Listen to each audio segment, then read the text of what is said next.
I had a 60-second conversation with this man. I'm like, who is giving you sex, sir? Who is giving you sex? You are stupid. Who is allow you to pump up in them? You are dumb, sir. You need to go back to elementary school. You need to figure out your sentence. You are stupid, sir. I didn't think that he was just that dumb. I could not believe the fact that he was literally sitting there saying what he said to me, and I'm like, this is really who he is, man. And his fingernails, I forgot to roast him. I'm gonna roast him. His fingernails look horrible. His fingernails are very long and they look like they are just got the nub fingernails and they are disgusting. He looks like he's been playing in dirt. I'm gonna talk about him on my podcast. Yeah, thank you for reminding me. I'm gonna talk about him on my podcast. He's getting banned again for his fingernails as well. Just disgusting. You're welcome. Disgusting.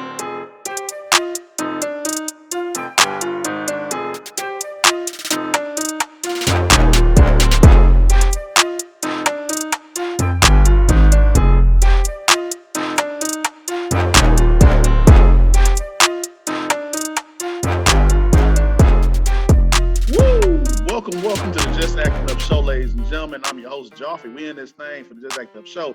Good morning, good evening, good night, salutations, all that and above. We got Big Chris in the building. Big Chris, say what's up to the good people out there. What's up? It's the mad scientist, Big Chris in the building. Hey. I'm sorry, I got to do my dance. Mike, say what's up to the people out there, man. Why you laugh? Why you laughing? Mike is like, man. Well, why you laugh? I'm in a good mood today. Oh yeah. Yeah. Oh yeah. Good. Yeah. Oh yeah. We're gonna most definitely talk about that, man. We're gonna talk about the Stros. We're gonna talk about the Astros. We're gonna talk about early voting. We're gonna talk about the DC fandom fallout. We're gonna talk about who gets the award of the Just Acting Up for the week. Oh my God, boy, these people out here, boy. Whew, pray for them, Lord. You know what they do. Forgive them, Father. But you know, sometimes they just stupid. Stupid. I'm sorry. I'm taking sorry. Y'all stay locked in. Just Acting Up Show. Let's go.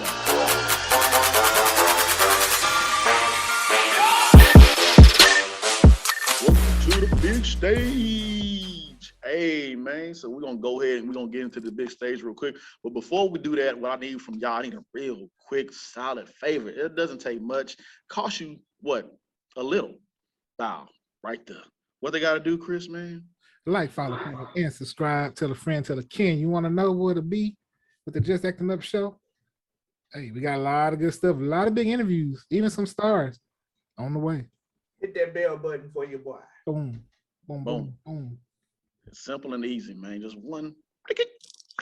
I don't know if that's the sound that it makes, but it's simple, it's easy. So thank you all. And don't forget to share, man. We appreciate y'all for staying tuned and staying locked in, man. So with that being said, let's go ahead and get into the show. So here in Houston, Texas, we got early voting going on right now. And the early voting was, of course, last week on Monday, October 18th. And to Saturday, October 23rd, and now Sunday, October 24th. Well, all these days have passed as we, talked about the show. So ready for say recorded. So, but of course, it was this past Monday, October 25th, and you have Thursday, this upcoming Thursday, October 28th, 7 a.m. to 10 p.m. Friday, October 29th, 7 a.m. to 7 p.m. So make sure you learn about the candidates and what's all going on in the city of Houston, Texas. Learn about the penal code, learn about a lot of things. If things that you do not know of, right now is your time. And I got to tell myself, remind myself to do that, to learn more about my city. Because some laws getting passed, we're just like, nah, we're not for it, man. So yeah, go ahead. Change in your community. These are the elections that also they matter just as much as the presidential election, if not even more. So I always tell people the local elections is where your voice really is going to be heard and where you feel it first. So you definitely want to get out there and make sure you're voting on these things. Absolutely. And this is coming from a person that don't know what you guys are talking about, but yes, it is absolutely true. You need to go out and vote for your local laws, because how them gun laws working out, you guys? Woo. I've been working out for you. That is a good question. I don't get too much out there in the streets like that, like I used to. But you know, there's been a lot more shooting. Shooting Yes, in it Houston has. in our city has definitely gone up. You know, a lot of people road raging, shooting. You know, just pulling up, shooting. Mm-hmm. Yeah, man. Yeah. And it's about to get close to the holiday times. You're supposed to be happy during holiday times, but also with the holidays come chaos. So Halloween is right around the corner. Then you got Thanksgiving. Then you got Christmas. So I know everybody said like when it gets to the end of the year, people go crazy. I say people go crazy throughout the whole year. Whole 365. Yeah. The whole. Telling you. So y'all be careful out there. Be safe. Get out there and vote. Look into the penal code. Look into the things that are being talked and discussed at your city hall or whatever. Find out more about it. Get more involved. And preach it to myself. I need to get more involved and learn more about it. All right. So you want to get that pothole fixed in your neighborhood? They keep messing up your tires. Ooh, that's what I'm talking about. Let's simplify. Let's break it down like that. Yeah. Let's break it down like that for the people like me. That's like, This road been raggedy for like 10 years and you want it fixed. Kelly Street. Oh, Kelly Street. Shout out to Kelly Street. Jesus Christ. Tired of that damn pothole. Mess up my whole alignment and everything, my whole wheel. And if you're riding on 22-inch tire rims with low profile tires, this is for you. Straight up, man. Oh man. So let's go ahead and get into the rest of the show. So something I want to start off the show with. It pains me to see this stuff. So on the Shade Room posted this with this breaking news. So for all you people that do the challenges and everything, not all challenges are for you, or just stop doing these challenges, period, because this is some sad stuff right here. So the viral challenge that's going around with, slap a teacher or whatever, we all seen the videos or whatever. But Lariana, I think that's how you pronounce her name, Lariana Jackson, charged with second-degree felony battery for assaulting disabled teacher for viral TikTok challenge, facing 10 years in prison. She's 18, so you're gonna be tried as an adult. You will be tried as an adult. And it, like I said, it pains me to see that because of course, it always going to go down to who the judge is. People go in there and talk about it on the jury or whatever. But it's just the fact that when I was 18, I wouldn't think about putting hands on my teachers at all. Like I'm trying to get up out of school or whatever. I didn't want no smoke. Cause like the teachers that we had back in the day, they were, hey, they're fired back on you. Yeah, they waste no time. They had permission back in the day to put hands on you. They used to sign those waivers. In the beginning of the school year, do you mind? Basically, it said, do you mind if we whoop his ass from behind? They said it takes a village to raise a child. Them teachers will whoop your ass. No, shout out to my third grade teacher. I ain't gonna say her name, but she used to keep a big tub of yardsticks, and she would call them Mr. 3. She called her yardsticks Mr. 3, and she would always break them on the class when we get in trouble. Because she give you 3 taps. It's called I love you taps. But she would always be break them. Always be breaking them on us. They don't do that these days. Nah, I know that. We are really heavy on the mental illness and trauma and everything of teachers putting their hands on us. And I understand that. But at the same time, it's like, you gotta be, I don't know what the child was thinking, getting caught up in the moment. And that's what I want to bring to the attention of everybody. Don't always do these challenges. Don't always go with the crowd. She probably thought it would be funny or whatever, but it's a disabled teacher. No matter if it's a disabled teacher or not, you put your hands on somebody. And then there are some students who turn 18 a lot older, a lot before other students before they become 17. So I don't know if she probably could have, went to juvenile or whatever for it, if depending on who the judge are or whatever. But it's just messed up. I do think 10 years is pretty steep, but You got to for a situation like that. But it's like, what's done is done now. You can't take it back. I mean, And you now, play a stupid game, you get a stupid prize. yep.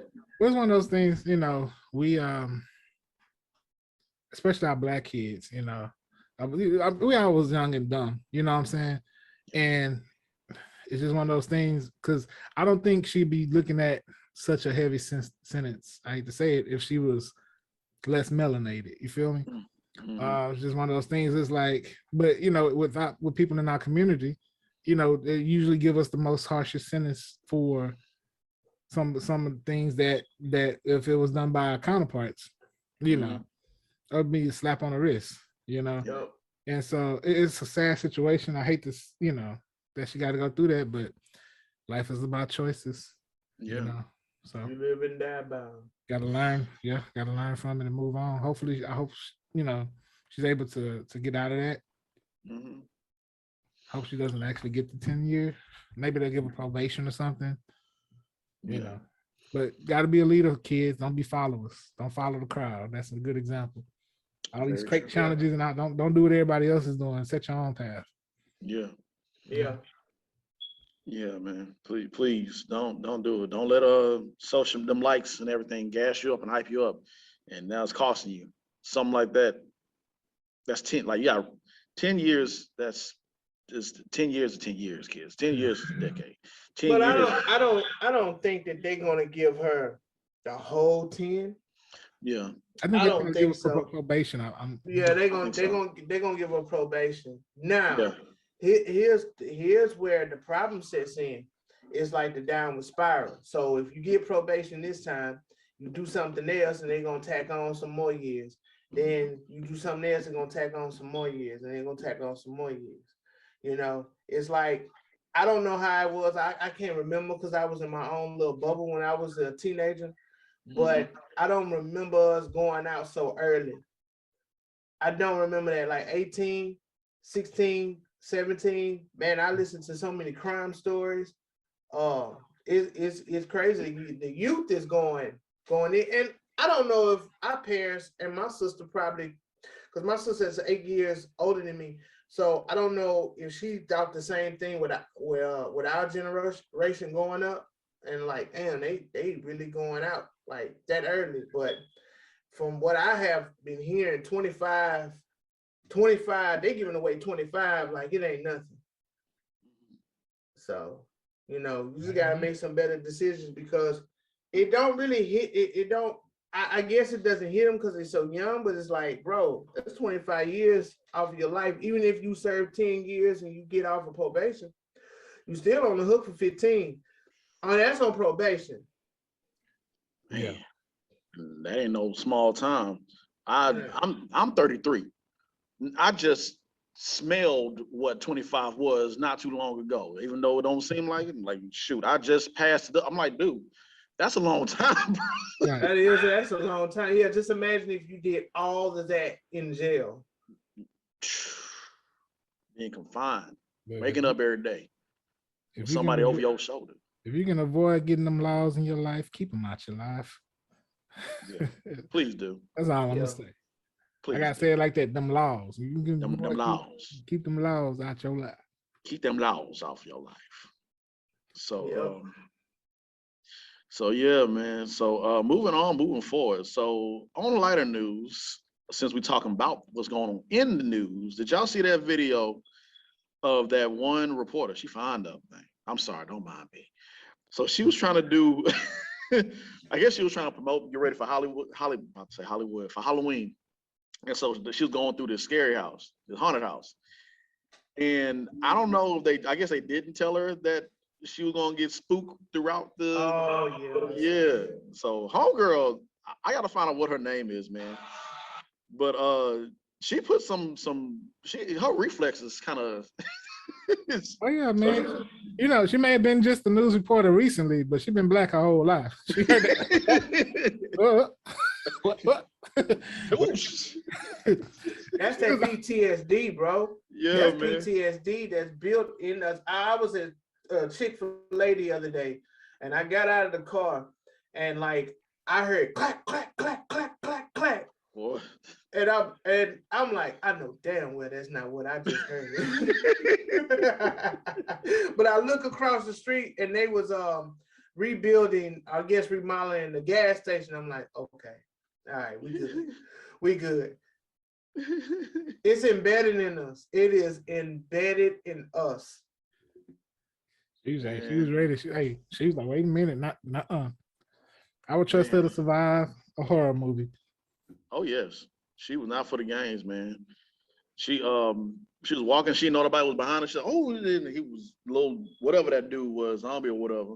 And she kept walking, and whoever was filming it, they trashed. They didn't say, "Hey, you got somebody behind you," until the very last minute. Okay, so if we had a haunted house, that's somebody you can't trust.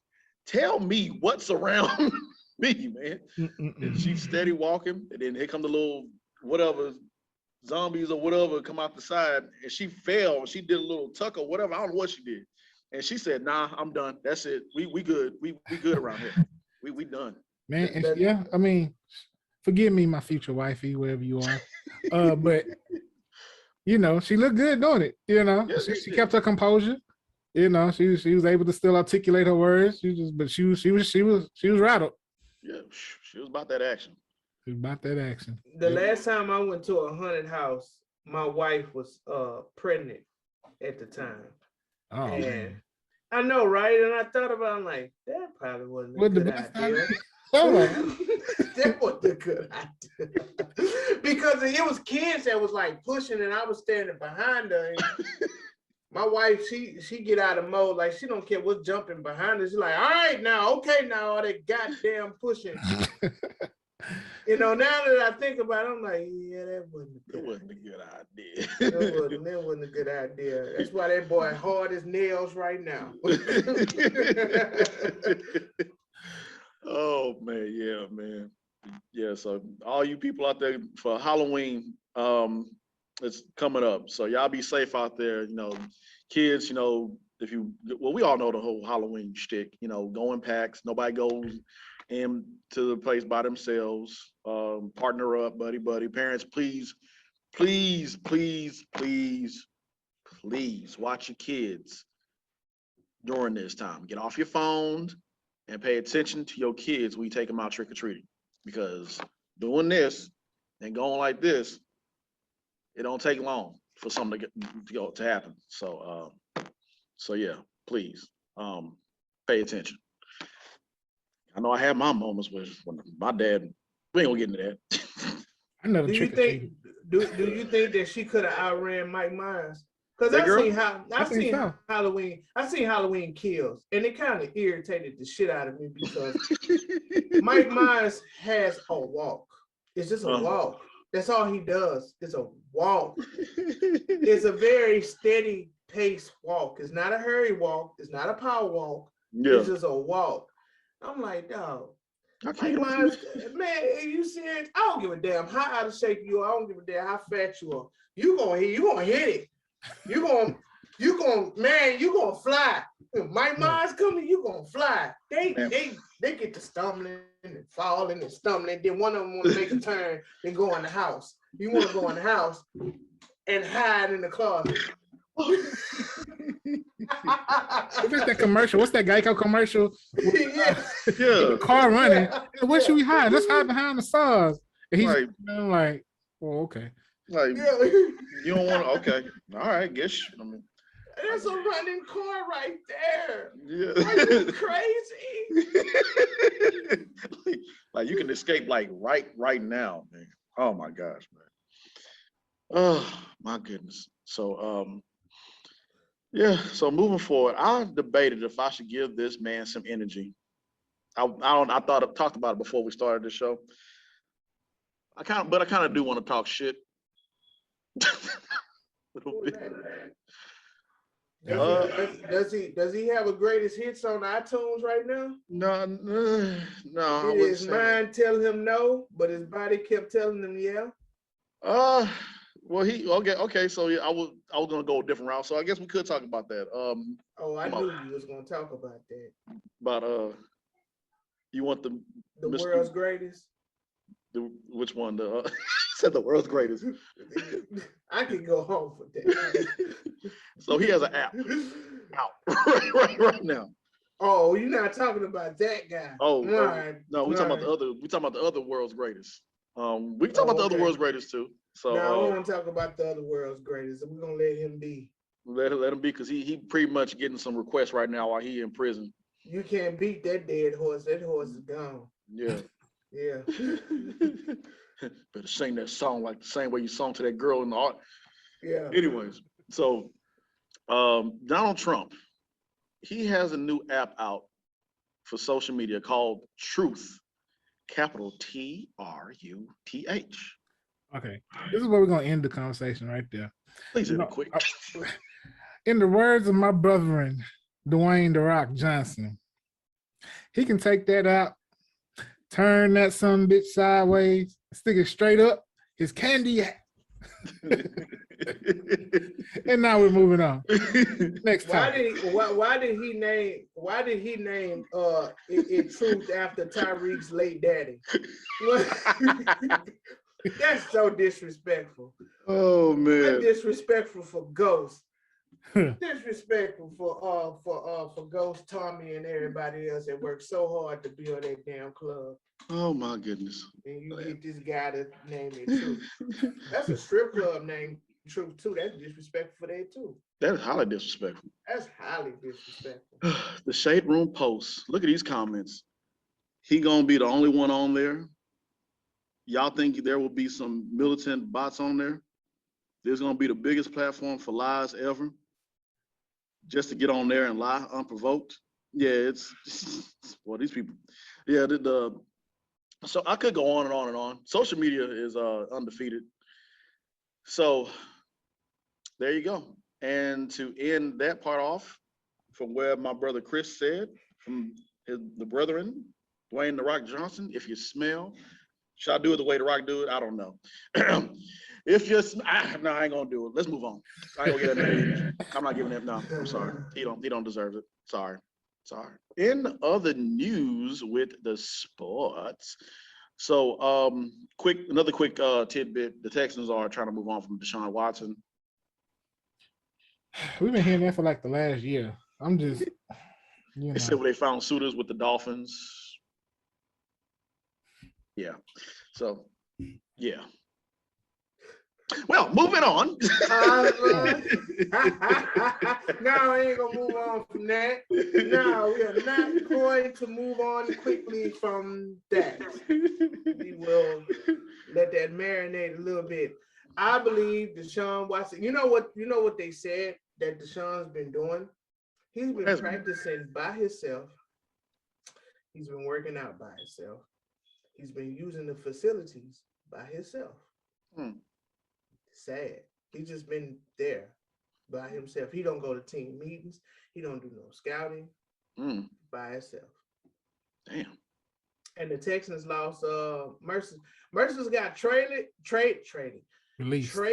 or released. He got released. That's good. Yeah. Probably gonna join Arizona. Probably will. They kicking ass right now. So. Oh, and guess who ass they gonna kick this Sunday? Oh, let me kiss. Your guys' asses at 4:25 p.m. on CBS. 4:25 p.m. Be there, be square. Boy, it's going to be a night. And you know what J.J. Watt said? J.J. Watt said that he don't even recognize that organization anymore. Ooh, just throwing shade. And then D-Hop is coming too. Kyler Murray going to break his... Boy, knock on wood. Kyler Murray Kyler Murray finna throw a finger out there. He just gonna throw that thing. Yeah, Kyler Murray finna kill it. It's gonna be a grand opening and grand closing. I think y'all go to Arizona for this game. This good ass woman. Y'all go all the way to the distance. Y'all gonna waste them people jet fuel money. Or waste their money going down there. It's gonna be like Red. Like, you come down here messing with these. Arizona gonna look at So the finish, are you done? You got me going like Birdman. Is you finished or is you done? Arizona goes to me like, you want some too, old man?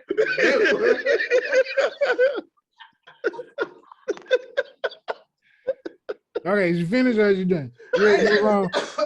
I'm ready to move on. Boy, that D-Hop gonna put a honey bun on y'all. He finna put a honey bun on y'all. He gonna usher y'all out quick. To the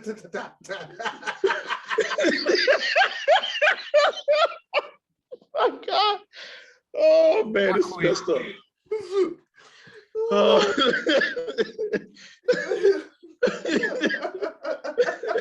Don't even bother dressing out.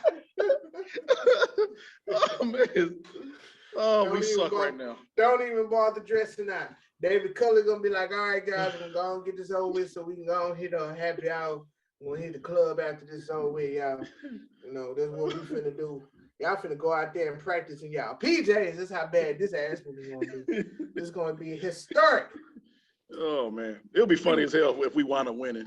I'll laugh so hard. I ain't gonna lie. If you wind up winning, I will give it to you because I swear that would be a moral victory for you guys moving forward. Because right now, Arizona is 5-0. They haven't lost a game.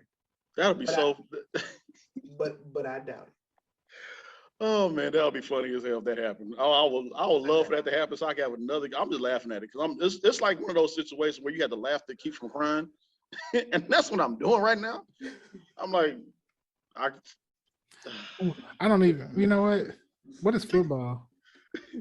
Is this a new sport y'all talking about? I don't know what you're talking about. Y'all better get ready for this because it ain't gonna stop. Next year gonna be the same thing. Is that a hockey jersey? I know what hockey is, yeah. And let me tell you how dirty the NFL is.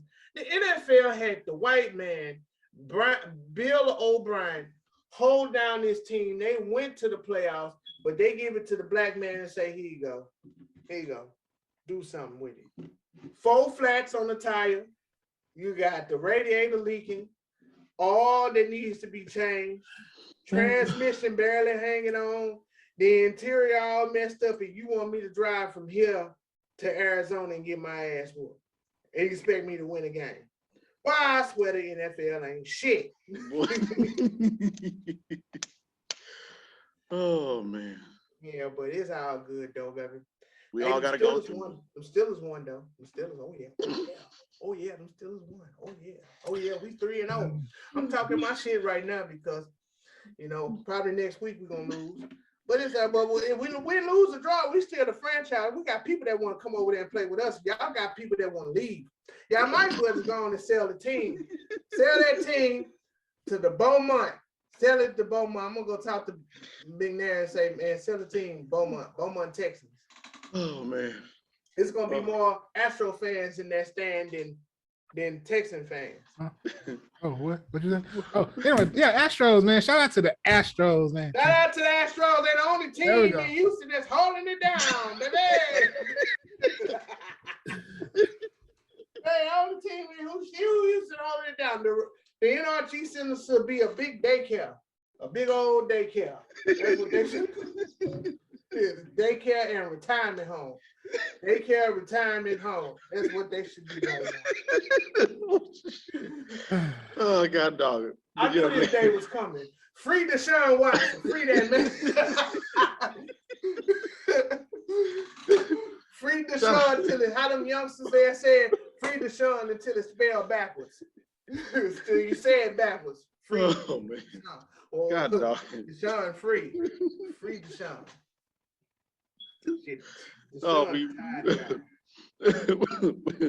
We all sports teams got to go through it, man. I just hate that the Texans got to go through it, but yeah, big shout out to the Astros for bringing it on home, man. Finishing things off, and then we're on to the next series. We'll see what happens with. Plus, like I said, we recorded this on Saturday morning, the night after they finished off and clinched, pretty much going to the World Series. So we'll see what happens with the fallout with the Braves and the Dodgers, and we'll go from there. So yeah, World Series bound. What was that? 3 times in 5 years, I believe. 3 times in 5 years. Haters gonna hate. But you can't deny. Yeah, man. So we are not giving it back. yeah, man. It's not returning. We're not giving it back.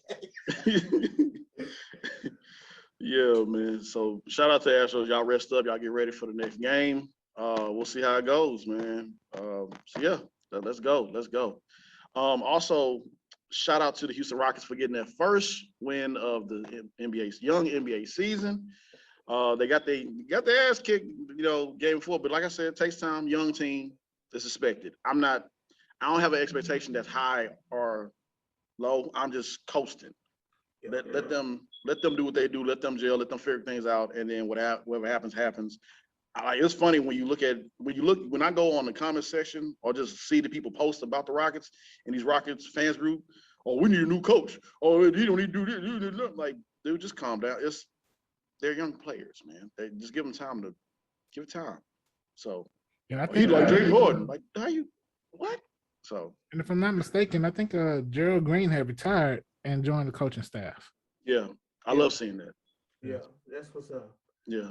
Jalen Green, man, I saw the picture. I didn't see the video, but that dude got some ups. Dude, he got some ups, bro. Man, he was about. I know he wanted that dunk, and I wish he would have got it too. That would have been so pretty. That would have been the highlight to start the year. I'm like, oh, that was disgusting. I love it. Do it again. So yeah, we'll give them time to find themselves, y'all. So shout out to Houston Rockets. It's gonna be a long season. Let them gel. Let them figure things out with the new coach that we have, because he's still in a new system, still trying to find out as a head coach. He's still trying to figure things out. So yeah, shout out to Houston Rockets for their first win. And more basketball news before we get into the Lakers situation. So it looks like Ben Simmons and Kyrie Irving are the villains of the NBA season. You know how it always starts off, really. They got to find they one or two, three players that they like to pick and talk about all day, every day. Who is the NBA villain, which is Ben Simmons and Kyrie Irving. There's rumors now, Kyrie, that that they want to trade Uncle Drew. They getting there's rumors saying that they're taking calls for Kyrie trade options. There's rumors. I don't know if it's gonna happen or not. So we'll see. I think it's gonna happen. I think it's gonna happen sooner than later. I mean, it ain't like they got a short list of stars on their team. I think they'd be all right. Yeah. I mean, they never gonna find a point guard like Kyrie, but they could get them a good role player, and that's gonna usher them in there. Cause come on now, you got Durant, Harden, and who else? They got Blake Griffin coming off the bench. If he's not starting, he's starting or not. I don't know. I don't much know how their lineup is, but they got some players over there. They got some players. They really do. They got Patty Mills pretty decent. Yeah. So, they got a lot of firepower. It's just they was the favorite to come out of the East because everyone coming back healthy. Mm-hmm. But I'm not gonna lie to you. Kevin Durant is gonna run through Kevin Durant. I'm sorry. That guy is the anti-LeBron. That never deny KD his. KD gonna get his. Yeah, KD gonna get his. So KD is definitely gonna get his. I mean, in the Olympics team didn't look like they was gonna win until KD was done with the playoffs. Like, all right, I'm coming through, y'all. All right, I got y'all. And then he turned it around. So KD is going to get his. It's not a game, man. So then on top of that, like people, it's early in the season. Everybody writing off everybody already. Like, oh, they ain't gonna do nothing. Like, you got to go through the season, man. Let these people go through the season first before you write somebody off. They just started, man. Shoot. Give them time, man. So something else they need to give time to. Ooh, I can't wait till Monday morning. Ooh, I can't wait. So Dwight and Anthony Davis. So I think they were down by 30 at one point. They closed it out. They got close to 5, but they still lost the game. There was the Lakers versus the Phoenix Suns. They was hyping it up to my, playoff rematch or whatever. I didn't get a chance to watch the game, but I saw, a little highlight of that. We don't see what goes on in, practices. Like they say it all the time, players fight in practice or whatever, players get shovey and testy in practice. But of course, people gonna hype it up when they see it in the eye of fans and everybody else. You got to the shoving match, man.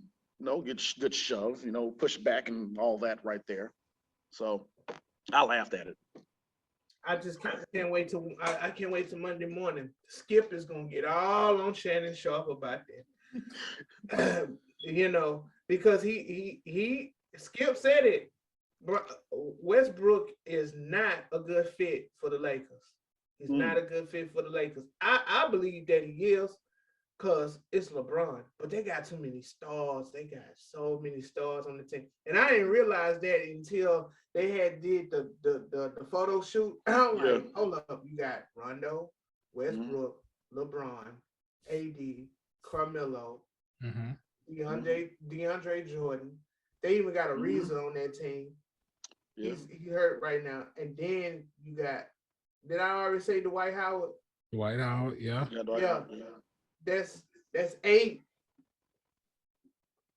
They got some players over there that have been around for quite some time that if you would have took this team back in when 2000 like 2010? When they was all in their prime. Lord have mercy. That is disgusting. Same thing with the Brooklyn Nets too. That wouldn't be fair. Same thing with the Brooklyn Nets too, because look who we know what Blake Griffin can do. He showed that off in the playoffs last year. Blake is Blake. Then Aldridge, Harden, Kevin Durant. Then you got Patty Mills, and then you got the other ones. And then let's say if Kyrie still was healthy, or well, he's healthy now, but he's just not playing because of the COVID or whatever restrictions. Whew, that is filthy, man. That's unfair. Yeah. Rondo was over there with the Lakers as well too. They don't give Rondo enough credit as they should. Rondo was over there with the Lakers. I'm surprised Chris Paul didn't end up over there. he landed where he needed to be, but still, I'm just surprised. You know, I would have thought the Banana Boat Boys would have, the minus Dwayne Wade would have been there. Whew. Man. So yeah. But right now they 0-2. And one thing about basketball and baseball, you can start out 0-2, 0-4, 0-3, whatever. As long as it don't get crazy like 0-20. But you got room to improve. Versus with football, you start off 0-2 if you want to. It's over. It's over. You can be 1-3 and it's over. It is over for you, but they got time to fix what's going on. But man, when they get it clicking on all cylinders and they get that rotation right, the Lakers gonna be a problem. But you got Golden State too. Oh man, that Stephen Curry is a. Yeah, I gotta give I've been gave Stephen Curry his flowers, his credit. But that night right there, when they were playing the Clippers. No, they played Thursday. They played Thursday night. They played against the Clippers. Yeah. And he went on a tear. Bro, he just kept shooting. And how he shoot is, you know, Kenny Smith said it best. What makes him so special is that he runs and shoots and makes it. It's just unbelievable to see.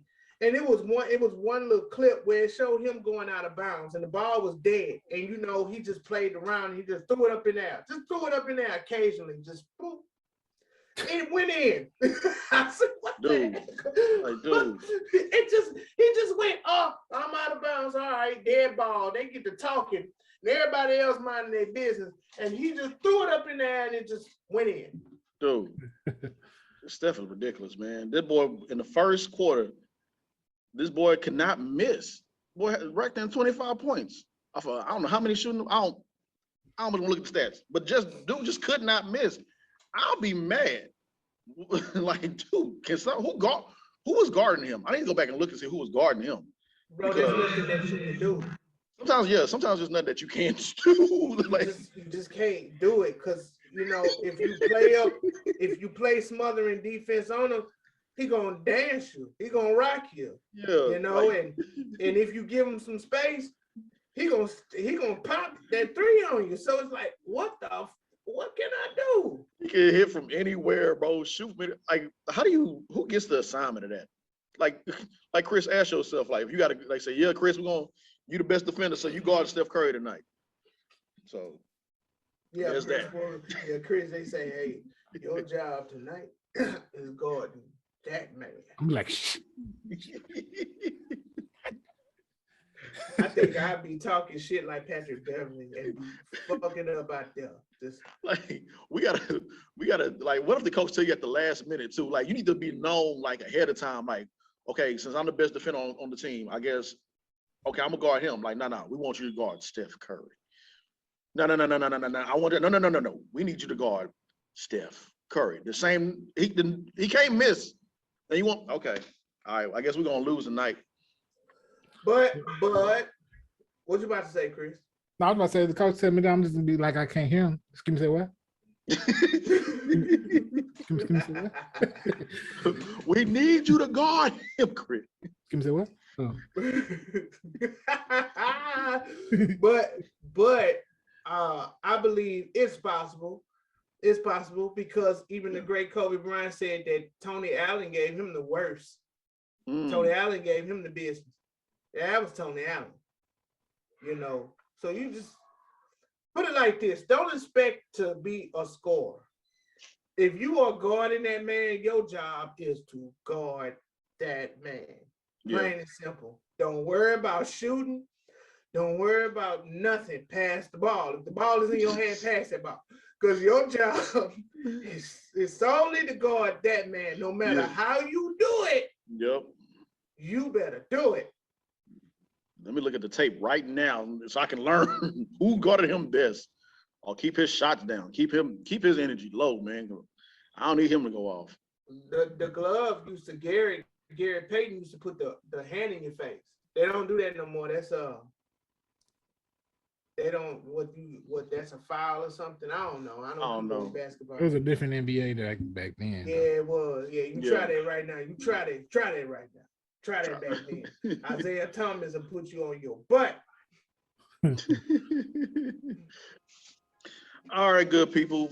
Stay locked in to Just Acting Up Show. We're going to get into the DC fandom fallout. We're going to talk about some more Halloween stuff. All that and more. Just Acting Up Show.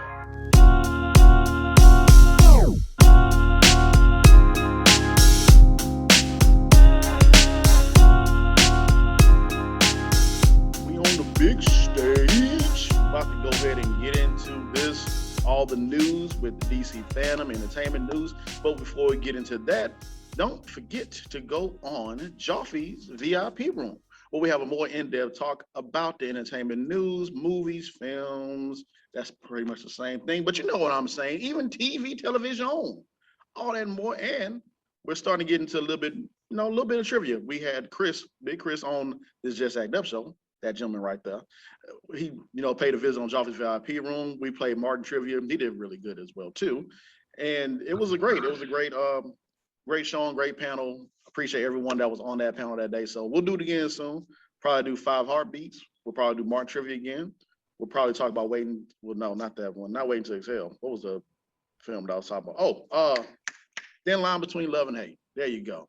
Oh, 5. I might have to come back for that 5 Heartbeats. Oh yeah, man. 5 Heartbeats, The Temptations. So yeah. What was that you said earlier, Mike? Anybody come here to see you, Otis? Yeah, man. Anybody come to see you, Otis? It's about the group. It's about the group. He said it's so soft. It's about the group. About the Temptations. It's about the group. It's about the Temptations. Ain't nobody coming here to see you. The way he said that. Because it was so disrespectful. Let's talk about that for a second. It was so disrespectful. Ain't nobody. He looked him up and down like, ain't nobody. Ain't nobody come to see you, Otis. He hit him with the bottom lip. Ain't nobody come to see you, Otis. Oh man, we're gonna have to do a history of Otis, man, or something like that, man. They people just throw shade on Otis like he didn't do nothing, or did he? We're gonna do some history. Without Otis. Yeah, Otis was the one who got the group together. He brought all this shit. be it should be they should have Otis have like a Green Goblin moment, like from William Dafoe. You know how much I sacrificed? Like, ooh, shit. Damn, Otis. Yeah, Otis. Goddamn. Damn, I'm sorry, Otis. Anyways, man. So yeah, Office VIP room. And now, as we get into this DC fandom fallout, man. Oh man. So they had some DC brought some heat. DC brought some heat. DC coming with some heat. I like what they're doing. I love what they're doing. I know it took them a while to get some things going, and with the right directing, the right writing, and the right cast of characters and everything. But Marvel's doing their thing too. They doing their thing. But DC just as good. They doing their stuff too, man. So yeah. No, I agree, man. I seen some stuff. I seen some behind the scenes stuff from Shazam. I'm looking forward to that. And then they dropped that Batman trailer. Ooh, that was a monster. That was a monster of a trailer. I'm a fan of Nirvana, so yeah, Kurt Cobain is getting his just due because he and one of his songs was featured on the trailer too. Oh, nice. Oh, Black Widow. You remember in the beginning of Black Widow they played Team Spirit. Mm-hmm. Yeah, and on this one they playing Something's in the Way. But yeah, I man, it feels like they're going for a young Bruce Wayne. They had so many versions of Batman to come. Yeah, they had a lot of versions. They have. They do. Batman. I wonder what version we're gonna get in because they also teased the Flashpoint. Mm-hmm. And there's gonna be Batman in there. So I wonder. Yeah, but you heard Michael Keaton's voice. Yeah, it was Michael Keaton's voice. So I don't know what version. Then if you look at Batman's helmet, it's like the old school one that we grew up looking at. Yeah. So they got a lot of versions. But this Batman with Robert Pattinson, this is I did my research. This year 1 or year 2 Batman. Probably. No, it's year 2. I'm saying it's either year 1 or year 2, but I believe it's year 2. I think it is that version that they're going with. So it's really dark. Yeah, it's really dark. It's really gritty. It'll be nice to see how it goes. I want to see what rating it gets, like PG-13 or rated R. I'm leaning towards rated R, but yeah, we'll see. Yeah, we'll see what it goes, what it does. I'm looking forward to it. People need to give Robert Pattinson more credit he deserves. I know everybody's still saying that's Twilight boy. He's a very good actor. He got some range, and if you look at the body of work he's been doing since Twilight, like he has some range. He's a very good actor. So, it's coming out next year. Like other films are coming out. They got Aquaman that's coming out. They have what else? I think Shazam is 2023. And Black Adam. Yeah. Black Adam is I just seen the date, July the 29th, 2022. Yeah, man. That teaser was good too. Yeah, that was a good teaser. Yeah. That was a good teaser. Like we didn't much officially see him like in action. So I don't know. We'll expect another trailer coming out, probably early next year or probably you said it comes out in July? Yeah, July. Maybe April. Or we'll see what happens. It's faster now, the way how they push these movies and films out now. So they'll probably come out earlier than that. Then they'll probably do another one around that time. So looking forward to it. They had some more things that come out. They talked about they saying goodbye to Supergirl. They talked about, I think Supergirl about to get into their final season. They talked about did they talk about the Flash? I'm trying to remember everything they talked about and discussed, but they got a lot of stuff coming out. They talked about Static Shock, which was one of my favorites growing up.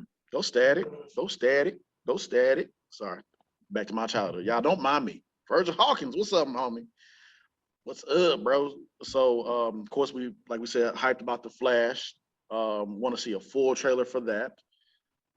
Patty Jenkins came out and talked about Wonder Woman. There will be a Wonder Woman 3 coming out, so we'll see what they do with that. And I think Linda Carter, the original Wonder Woman, will be in that some kind of way. And she still looks good. Shout out to Linda Carter. Go on, girl. Proud of you. And what else did they show? They paid homage to Smallville. I don't know if y'all ever checked out Smallville. Oh yeah. Yeah. I think it's been how many? It's been years, man, for Smallville. I think it was the 25th. It was like 10 plus years. When they ended back in what, 2010, 2011, something like that.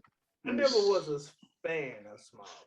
You know what? I used to watch when I wasn't when I really wasn't working. I would watch Smallville, and I fell off on it. I didn't stay into it like I wanted to. But yeah, Smallville really set the precedent for the current lay of the land with these TV shows, the Arrowverse. Really, because it shows like the beginnings of how Superman really became Superman. And then even in the Arrowverse, they were able to pay off. If you watch like the crossovers that they do, in the last one they did, they bought I can't think of the guy to play Superman, but they brought him back to they kind of capped off his story from there, which was pretty cool. Yeah, man. When they're doing Superman and Lois, they got that going on the CW. So yeah, they're doing some good things over there, and so I enjoyed the DC fandom overall. The panel, how they had everything set up. Peacemaker, I like that trailer. That was a good trailer. That was good. I'm excited and happy for John Cena that he's getting like some steady and awesome work like that. So I'm looking forward to checking out Peacemaker, see what they do with that. I don't know too much about him, but I like John Cena's interpretation though. So any DC fans out there that do know about Peacemaker, let us know in the comments below. But I digged it. So yeah, man, DC fandom, man. Then they got a TV show called The Sandman that's on Netflix. That's part of DC family. Oh yeah, that's right. Sandman? Sandman. I would look at the trailer. It's pretty cool. Okay. Gotcha. Yeah, man. They got a lot of anime. Now I'm not gonna lie. They do not miss when it comes down to their anime. Their cartoons, their cartoon movies, they do not miss every single one of them. Injustice clip. They got the Injustice. What was it? Dark Justice that came out. All the Batmans, every single last one of them. The Killing Joke was great. That was good. They cartoons be on point, man. They don't miss. They do not miss when it come down to their cartoons. But my favorite character that needs this movie, Swamp Thing. I love Swamp Thing. Yeah, they did the TV show with him. Yeah, they had a TV show with him, and I heard it was really good. I didn't get a chance to watch it because I was like crazy busy, but I heard it was like really good. What else? And of course, it got, like I said, Shazam, Fear of the Gods, got Aquaman that's coming out. See how they do that. So yeah, DC got some good stuff coming out for, that they showed on DC Fandom. They got some great movies coming out soon. So just like with Marvel, got to play the waiting game and wait with them. So the movie that just came out, Dune, it's out. I don't know too much about it. I've heard it's going to be another installment of it. So Dune or Doom? Dune, D-U-N-E. Dune. Yeah, I seen it. I let my HBO Max go. I was thinking about getting back on it again to see it because I've been hearing the buzz, and it's based off of a book, correct? Yeah, okay. Based off a book. Yeah. Right. So I don't know too much about it, but same here, and same here. But I heard good things about it. I heard visually like it looks really good. So I don't know too much about the story, but I know there's going to be some more parts to it. So I might check that out. People say go to the theaters and watch it, but I might just have to stay. Hey man, if you can get, I seen Halloween Kills on Peacock. Yeah. Right here in the confines of my home. Yeah. So there, yeah. So you get the same effect. Yeah, man. I'm like I'm watching it. So there are some films where I'm like, oh no, I got to go to the theater and watch it. But it was something that I really don't know too much about. I'm like, I'm just stay at my house. Sorry, I'm not bringing that same energy, but I'm saving some money. So hey man, I am not Big Bank Hank. I'm Little Bank Joffy. That don't sound right, but hey, I have don't talk shit. I ain't got no money, y'all. So I ain't got no money. So yeah. No fancy car. No fancy cars. No. You don't live my life. $1 million either. $1 million, no. Or a movie star. I know. All in due time. Dude. Hey. I ain't got nothing but love for you, baby. Oh man. So yeah, Dune is out theaters. Y'all go check it out or stay in the comforts of your own home and watch it. Halloween stuff, man. Okay, we had Candyman that came out. We had Malignant. I can't pronounce that word. Malignant that came out. Yeah, there's not too many other Halloween films that I can think of that's like out right now. So with that being said, what's your favorite Halloween film? I don't have that. I don't know. That's a good question. Yeah. I don't have one. I would say Candyman, but Candyman is not considered it's a horror movie. Yeah. It's a horror movie, but you in the Halloween spirit, I don't know. But I will say this though. I got back on watching this. It's a good TV series, and it's been out. Forgive me, it's very old. I don't care. Kiss my ass. I have been watching other things. Bates Motel is a pretty good show. Okay. Bates Motel is a pretty good show. It's about Psycho. Gotcha. Yeah, Average Hitchcock old movie. Yeah, so it's Bates Motel is a pretty decent. I mean, it's a good show. I am hooked on it. And how I know that is because Peacock got this whole Peak Toptober event that they're going on, and that was one of them. They got a whole lineup with Chucky. The Gremlins is not Halloween to me. The Gremlins is not scary at all. So, but it's yeah, I don't really have a Halloween movie. I don't. I did have to I did went on and looked up, some scary movies that dropping this month that we all may not know about. I didn't know the Undertaker 1 had a scary movie came out this month. Oh, called Escape the Undertaker. Escape the Undertaker. Yeah. It's not scary. It's not. No. Okay, well, moving on. There's also another one called I didn't know was coming out was Jeepers Creepers Reborn.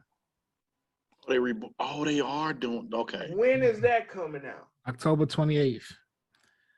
And then there's in theaters or streaming? That's a good question. I would have to get back to you on that. And then one that looks creepy, I've seen this commercial for one called Antlers coming out. Oh yeah. That comes out next week. I've been following that movie. It is about this Indian I can't think of like an Indian ghost. Like they have this boogeyman that the Indians urban legend. But it is a real good concept. Real good concept. But due to the pandemic, it had pushed it back because it was supposed to be out last year. And they picked a great time to drop it now because it's Halloween. Like that's dropping Halloween weekend. And I believe Halloween Kills would have had dropped that weekend. That would have been cool, but it is what it is. It's right on time. And so. And I see there's also next week on the 29th, Next of Kin or Paranormal Activity, Next of Kin. Oh, they're doing another one of those? Yeah. Wow. When is that dropping? On the 29th as well. Oh, really? Oh shit. Next week is that's what's and up. Then there's also one last one that looks interesting. It's gonna be just outside the October, but it comes out on the 1st of November. But it seems to be a take on it's called Black Friday. And so looks like a scary take on the Black Friday. Yeah. Kind of zombie-ish. It looks like a group of toy store employees must protect each other from a horde of parasite-infected shoppers. So, yeah, I don't know. Maybe something to think about.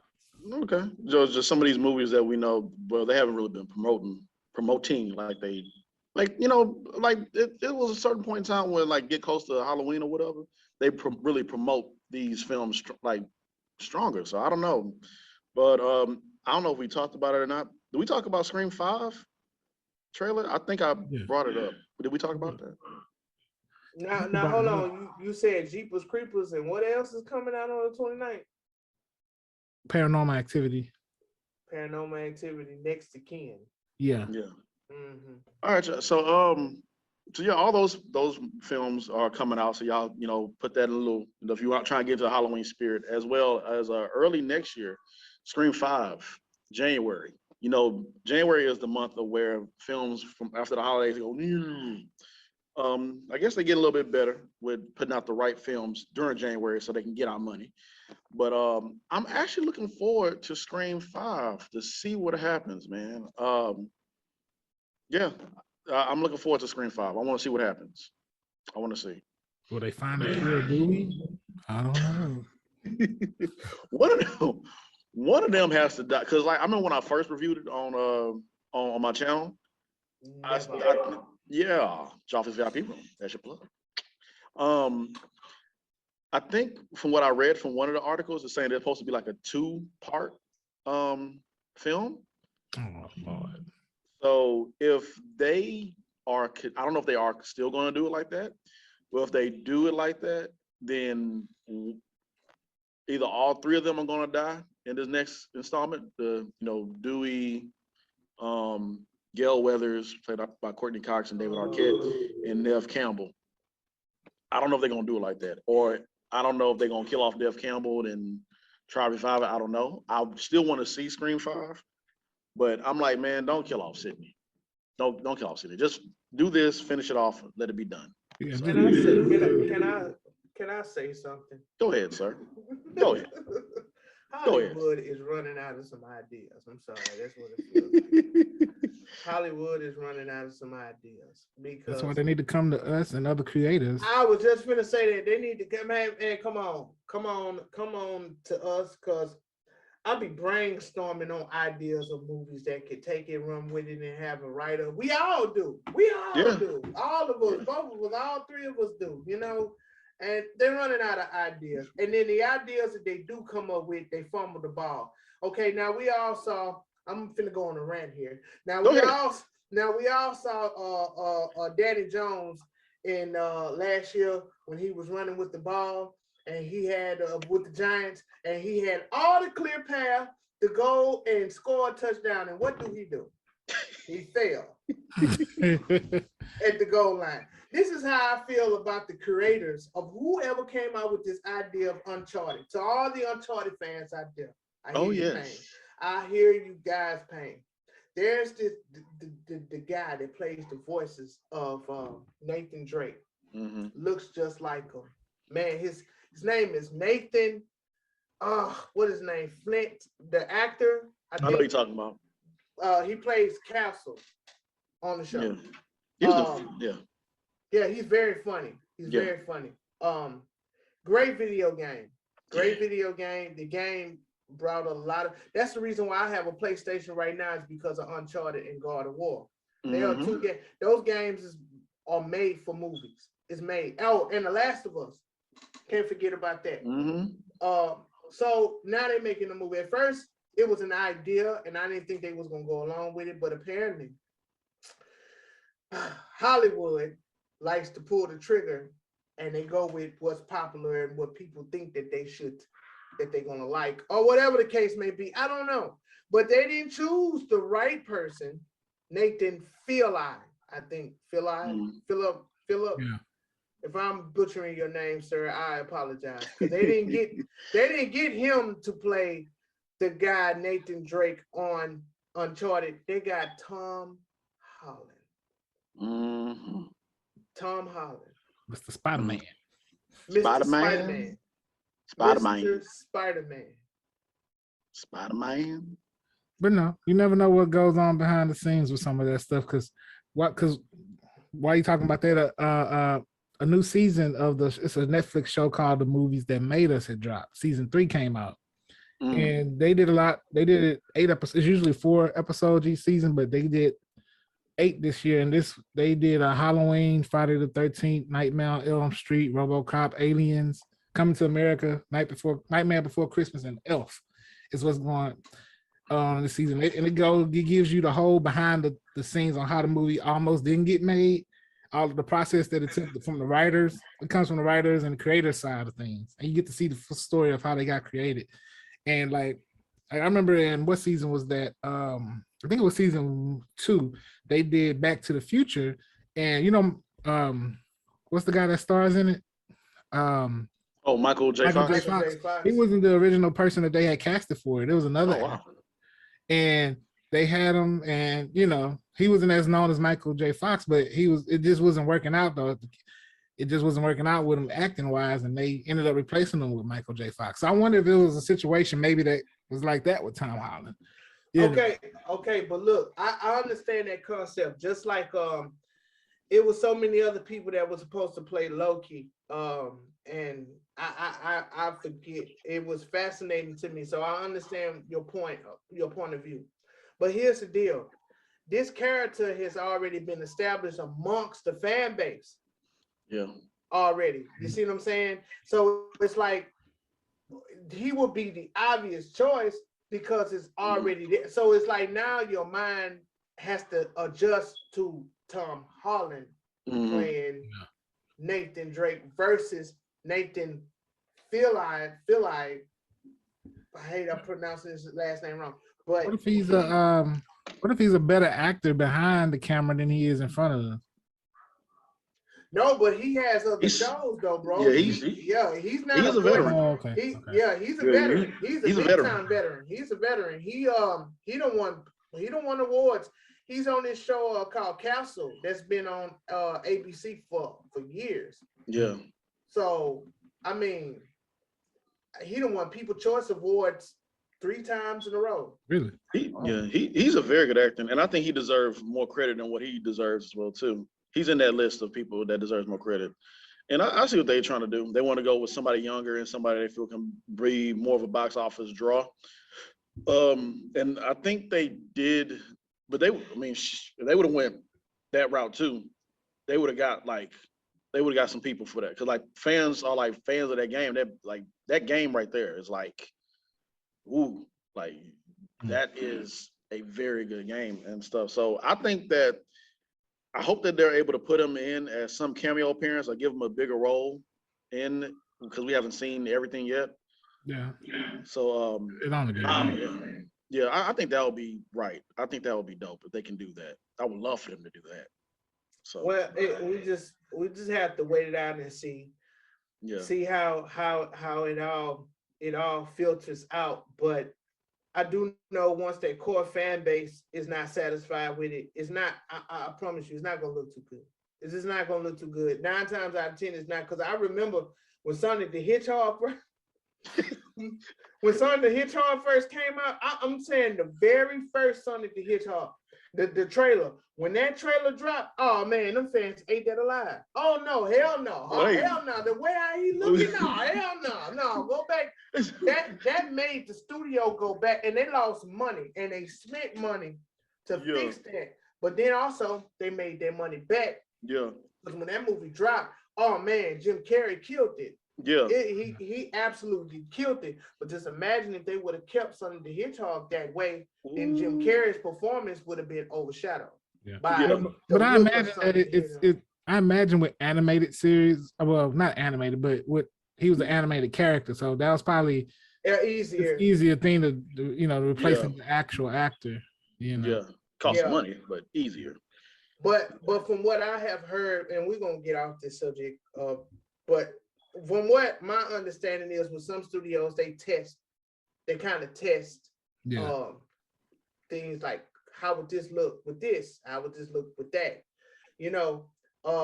And see the people's reactions, or see if they like it or not, or whatever the case may be. But like I said, with Tom, I don't know, man. I don't know. I don't know, because like I said, I've been a fan since Uncharted 2, and then it came out with 4 chapters of Uncharted, really 5.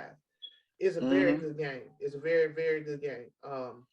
I believe they made their mark when it comes down to The Last of Us. Oh, they ain't missed when they grabbed the guy to play him, Pablo. Yeah, Adrian Pascal. I saw some pictures. Adrian Pascal, yeah.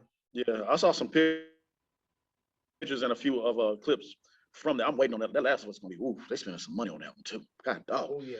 Can you put your boys in there, please? 'Cause, and Yeah. speaking of putting your boys in something, so Squid Games, the 71-year-old Squid Game player of, number one, the old man. If y'all haven't seen Squid Game, then hey, y'all Yeah. go watch it. So the old man that was on, you know what old man I'm talking about. He says that he can't handle the volume of acting jobs he's being offered. You want to slide that to us, bro? Like, I don't know what y'all want in the roles that he doing. That old man said. That old man coming through. That old man said, "Hey man, I thank y'all, but he an old man." Right. Shoot, like, I'm waiting my whole life for these opportunities. Now, y'all wait till I'm old and man, hey. yeah, And he's been in several things I have seen him in before that. Oh man, it's the only recognizable person that I recognize throughout the whole movie. Yeah. The whole TV show. But yeah, it was a real good TV show. If you haven't seen it, spoiler alert, I would have took that money and went to Las Vegas. You know what I'm saying? I would have went to LA. I'm sorry, bro. That's why I was mad at him at the end, man. I was awesome. But no, side note, did y'all see, it was a viral little video. Somebody made a Squid Game little bridge, the scene with the stepping on the glass or going across the bridge. They made it for their hamster. Oh my God. It was kind of funny because the hamster started to fall, but that hamster held on though. That little hamster was strong. Hold on, pulled itself back up. They got too much time on their hands. Why y'all do that hamster like that, man? Oh man, y'all wrong. Before we get into before we finish off this segment, we gotta acknowledge it. Sad to say that we have to acknowledge this more serious note. So Alec Baldwin, man, it's just, so we don't know. We wasn't there, of course, on what happened on set. I hate that it happened. It's sad that it happened. And I know everybody is posting about, safety this, safety that, and accidents do happen. So reading this now, according to reports, Alec Baldwin fired a prop gun on set of the new film titled Rust and accidentally killed cinematographer. Hope I pronounced the name wrong. I apologize if I do. Helena Hutchins. And injured director Joel Souza, apologize if I pronounced his last name wrong. We received the devastating news this evening that one of our members, Helena Hutchins, the director of photography on the production called Rust in New Mexico, died from injuries sustained on the set, said John Lindley, the president of the Guild, and Rebecca Rhyme, the executive director, in a statement. The details are unclear at this moment, but we are working to learn more, and we support a full investigation into this tragic event. This is a terrible loss, and we mourn the passing of a member of our Guild's family. And Alec Baldwin said that he will be in on the full investigation of what happens. I know he feels horrible and terrible for doing. I know everybody putting their memes out there. It's too early for this, for them to be putting that out there. Person's life was lost. It was an accident. I'm pretty sure Alec Baldwin would not want this to happen. I know he has a past with whatever else that he did. But yeah, nobody wants to take anybody's life. And we always preach safety on it, checking the prop guns. And I would like to know more about who was in charge of props that day. Of course, Alec Baldwin is getting the more heat for it because he was the one probably trying to, use it, test it out or whatever. Of course, we know never aim your weapon at anybody or whatever. You don't know if they're about to, say, okay, let's do a test run real quick to see how this is. And he probably held it up, fired a weapon. You never put your finger on the trigger. Yeah.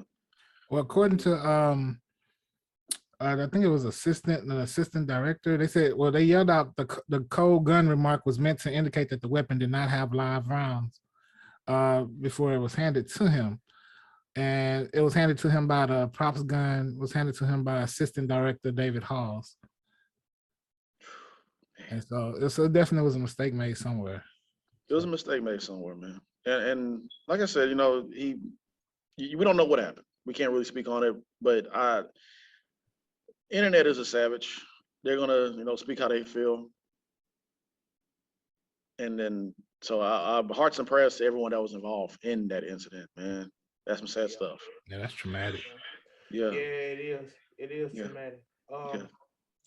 Actors and stunt people on set in general, well, especially when it's an action film. When it comes to that situation, it is safety. Safety is you won't think that something on this set will hurt or kill you, but it will. It will. The guy that played Aquaman, he got hurt just recently filming Aquaman 2. I remember what they said, was it not Tom Hanks, Tom Cruise, when he was doing the last Mission Impossible, he hurt his knee, nasty. The Black Panther 2. You're right. Yeah, she had to go to the hospital for a minor injury. Halle Berry too on her new movie. Yeah, Halle Berry, yeah, too. The black stunt lady that was on Deadpool 2, she died. Yeah. Doing this. And Crow, Bruce Lee's son. Brandon Lee. Yeah. Brandon Lee. Yeah. And stuff like this happens. It happens. It's just like where work area. I work in the warehouse, steel warehouse, and we preach about safety every single day. And I'm pretty sure they do the same thing. So it's a lot of time, there's a lot of effort that goes behind that. And this situation, it happened. It happens. Unfortunately, it happens. So yeah. So hearts and prayers to everyone that's involved. Hate to talk about it, but we have to talk about it because it's some sad news, and we just preaching safety to everybody out there. Be safe. Yeah, be safe. Protect yourself. Be safe. Protect yourself. Watch each other's back. Check everything. Double check, triple check. Even if you have to question yourself, check it again, because people's lives are involved in what we do. So. Yeah, and sometimes it's complacency. Being comfortable. That's what happens. I can preach about safety all day. I deal with it every day at the job, and you can lose a limb and lose your life in a quickness. Yeah, one person's simple act of carelessness cost somebody's their life. All right, ladies and gentlemen, we got a special guest coming in on the Just Acting Up show. Kyndra, comedian and podcast host. Kyndra Crump. Coming in. Kyndra? She gonna mess with us when she see that part. Yeah, Kendra's coming through on Just Acting Up show for the interview, y'all. Y'all stay locked in.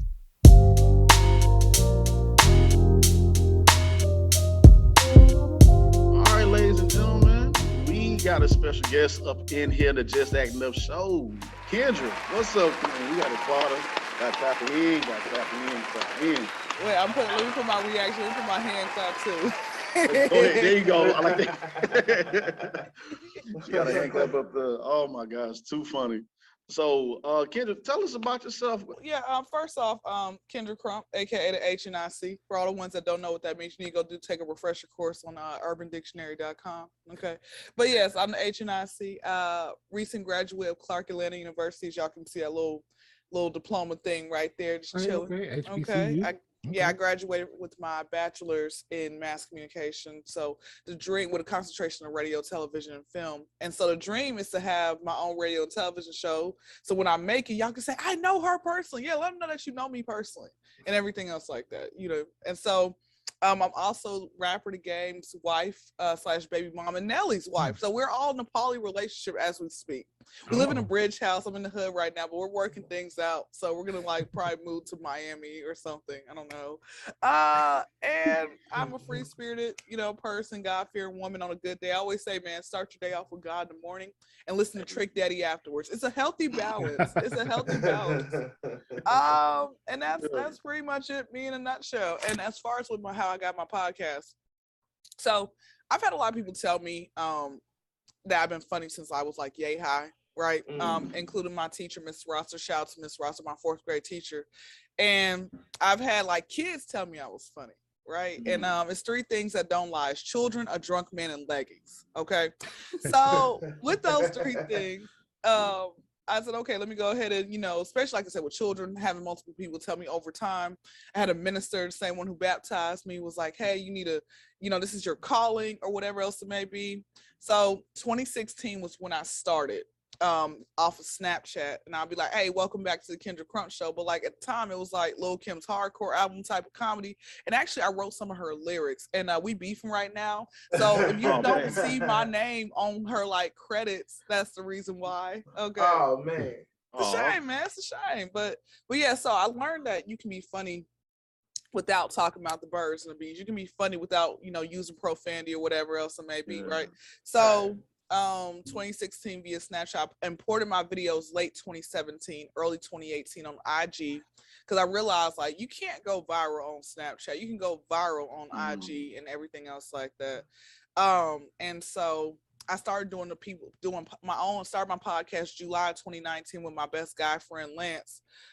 Because like he's hilarious, and I said, hey man, like I got a lot to say. Some things I get banned for a lot of stuff online. Let me go take it to my podcast. And nobody's gonna really ban me off my podcast and everything else like that. So we started together, but the thing is, when you start a business venture with somebody's gonna fall off, right? Is you and I didn't want to feel like sitting here mollywopping Lance because of the fact that he wasn't showing up on time. I mean, I wasn't paying him, so he didn't have to. Back to the story. So I started doing other people's podcasts October 2020. And, I've been on probably at least 700 podcasts at this point. But basically, my podcast is like we talk about whatever. I have a segment called What Would You Like to Ban? BAN. Like, for example, I want to ban people who park over the line. And then I ban podcasters. I ban celebrities. I say names on my, because I look at it like a Yelp review, right? I look at it like this. If these podcasters did this to me, they're gonna do it to y'all. So I want to save y'all the trouble from not having to work with them. It's a lot of janky podcasts. And I used to hear the thing, I'm gonna keep it real with y'all. I used to be afraid to say people's names because I was like, oh, what if they fight me? What if they put like hatred remarks? What if they say something to my phone? Bro, like fear is really what kills folks, man. So it really does. With that being said, man, you bleed just like I bleed, and at the end of the day, you like it's gonna be okay. Like that's why I say, man, like God didn't give us a spirit of fear, so you gotta, but you still gotta. I think sometimes when people use Bible verses, they take it all the way out of proportion. You still gotta use some common sense. But no, if you a janky podcast, if you a janky celebrity, if you out here doing what you're doing that's wrong and everything else like that, now I'm gonna let folks know about you so they won't work with you. Man, you heard? Yeah, I heard. Yeah, okay, cool. What you go? I have receipts. Okay, I save everything, man. I'm the same person who count my money out as soon as the ATM shoots it out because I still don't trust it. That's what I'm saying. Time for that. But yeah, that's just to answer, like I said, just going like kind of how I got started with everything, and hopefully I answer all those questions correctly. Sometimes, like in school, like I was gonna try to be like a chef and whatnot, but like I was like failing math every other year, like pretty much like I was like I was in remedial classes, and I know my mother was like so tired of showing up at the school with a new wig for these PTA meetings. Like I was about to be on the short bus, y'all. Like we tried hooked on phonics, but honey, I was hooked on stupid. So something like I said, I try to answer all the questions. I try to like answer more, go above and beyond now. Like it's I'm doing a lot better. I still have my slow moments. I'm like, bro, work smart, not hard. Me too. I was in no classes too for behavior. Oh, behavior. Yeah, were you ever the kid who like talked a lot in school? Yeah, that's where my son gets it from. Okay, ain't nothing wrong with that. Ain't nothing wrong with that. Yeah, I was only child syndrome. Well, I have a sister, but she was like 8 years. Okay, so you still did you have any pets? No. So you had a lot of imaginary friends? A lot of them. Do you remember some of their names? I forgot some of them. Now, did you have like alter egos as well? I had that too. Do you remember your alter egos names? Yeah. Okay, cool. This is We had the same childhood. I have only one alter ego. Her name, well, before like my Instagram name, I had to change it. It was Idolized Dynasty, right? Dynasty was created in high school because I was about to start, like, Dynasty was a mixture of Lil' Kim and Mike Tyson, right? And so I was going to use Dynasty as my stripper name too. But then I realized I got 2 left feet. I was going to be the first stripper in history bringing home pocket change. You would have thought I was working for a nonprofit organization. So... But I could still strip just like for one night to see how much money I make. But I'm waiting till my following gets a little bit larger, and I'm like, y'all come see me at Magic or the Flame, you know, out here in Atlanta, Hey, wherever. can I throw them Usher dollars? Do you take Usher dollars? You know what? Hey, I done Usher seen a dollars. couple Usher dollars in my hood neighborhood, man, and I'm like, bro, I thought it was real money. I thought it was 2 10s, and I'm like, bro, like I thought, like, okay, God, I see you, and God's like, psych. So yeah. Oh wait, time out. So take wait. Because I always had a joke with somebody saying like, yeah, I'm so poor if I go to the strip joint, I'm like throwing change out like this. I'm gonna just spread it all across. You wouldn't get upset if somebody like just threw change right there in front of you, or like just handed it to you. Well, like, okay, so let me give y'all an example, right? yeah, So I wanna, Fetty Wap, y'all know Fetty Wap, right? So Yeah. he came to my kiosk one day, and I always act like I don't know when a celebrity pops up in my kiosk. I always act like I don't know who they are because I feel like they respect you a little bit more, and they'll probably tip you more if you act like you don't know who they are, right? I feel like it, but maybe I should start acting like I know who they are so they can leave me a real tip.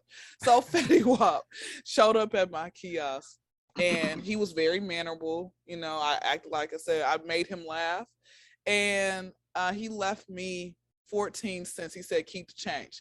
Now, Big ballin'. everybody, I tell people that, and they say, well, maybe because he couldn't see. And I'm like, no. He can't. No, Yeah. he had a wallet full of money. Okay, he just didn't feel like giving extra. He's got a weed habit. Come on now, like he got 12 kids. I'm like, you know what? I come across cats, Okay. right? I come across, at least that we know of.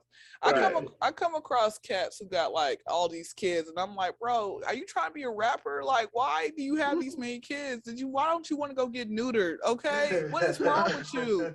How many kids? I mean, but no, how many kids is too many for you? I'm gonna keep. So when I was younger, like maybe when I was like graduating high school, of course I had guys with kids try to holler at me, and at the time I didn't want to be like nobody's stepmom because I'm like I'm still a child myself, right? I can barely. I'd be burning water, but I'm a lot better cook now, y'all. So you can still come and shop, eat my plates. Back to the story. Here's my thing. As long as you're able to take care of them, that's why I'm not picky on if a man has children. As long as you can take care of them and me, okay. So that's pretty much what it comes down to. I feel like, and then it also comes to the point like, okay, how old are you with all of these kids as well? Now, if you are 30 years old and you got 12 kids, that to me is like, that shows irresponsibility. But if you're 50 years old and you got 12 kids, okay, I understand you was younger. So it depends on the age group and how old that person is, you know, in a sense. But no, like, here's my thing. And I take Fetty as an example to answering your question. Change is still change. It adds up. I got a change drawer. Okay, I go to Coinstar every week to 2 weeks, and I dump it out, and I bring back whatever it comes to. So yes, I'm cool with it. You know. Gotcha. That's funny as hell to me. I'm sorry. Just the thought of a stripper just like you just, I'm gonna throw all this change out right there. I'm like, okay, bet. You know, just scoop it up at the end of your shift or whatever. Exactly. I'll scoop it up at the very end of my shift. Money is money. Okay. That's funny as hell to me. So what was that first moment where we really started to see that people really started like laughing and liking what you were putting out there? Like, what was that moment like for you? Like, okay, people actually are liking the content I'm putting out there. That first moment was like, okay, this is pretty cool. Like, everybody's always laughing every time I say something. But then it got to a point where people just like randomly pop up chat on Facebook Messenger and be like, Kyndra, tell me a joke. Kyndra, like, made me laugh. And I'm like, bro, like, get out my, like, stop. I don't have time for that. Like, that's the most annoying thing you can ever ask any comedian. Hey, tell me a joke. You tell me a joke. Yeah. Don't do that. Do not do that. But no, I like it. It feels cool, but like, I don't allow it to go to my head. Like I said, I don't really try. I don't try. I've had people ask me, oh, since you got like a large following, how's it feel to be like Instagram famous? I'm like, well, I don't have a verified check mark. I've had like six people, like six of my followers come up to me randomly, like, hey, you're the girl from IG. Hey, you're the comedian.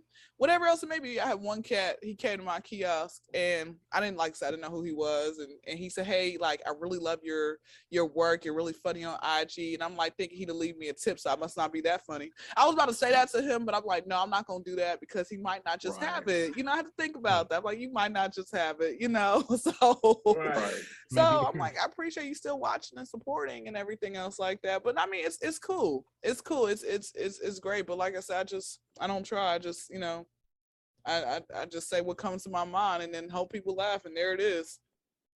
Yeah. Did you ever get a chance to catch the Dave Chappelle special on Netflix?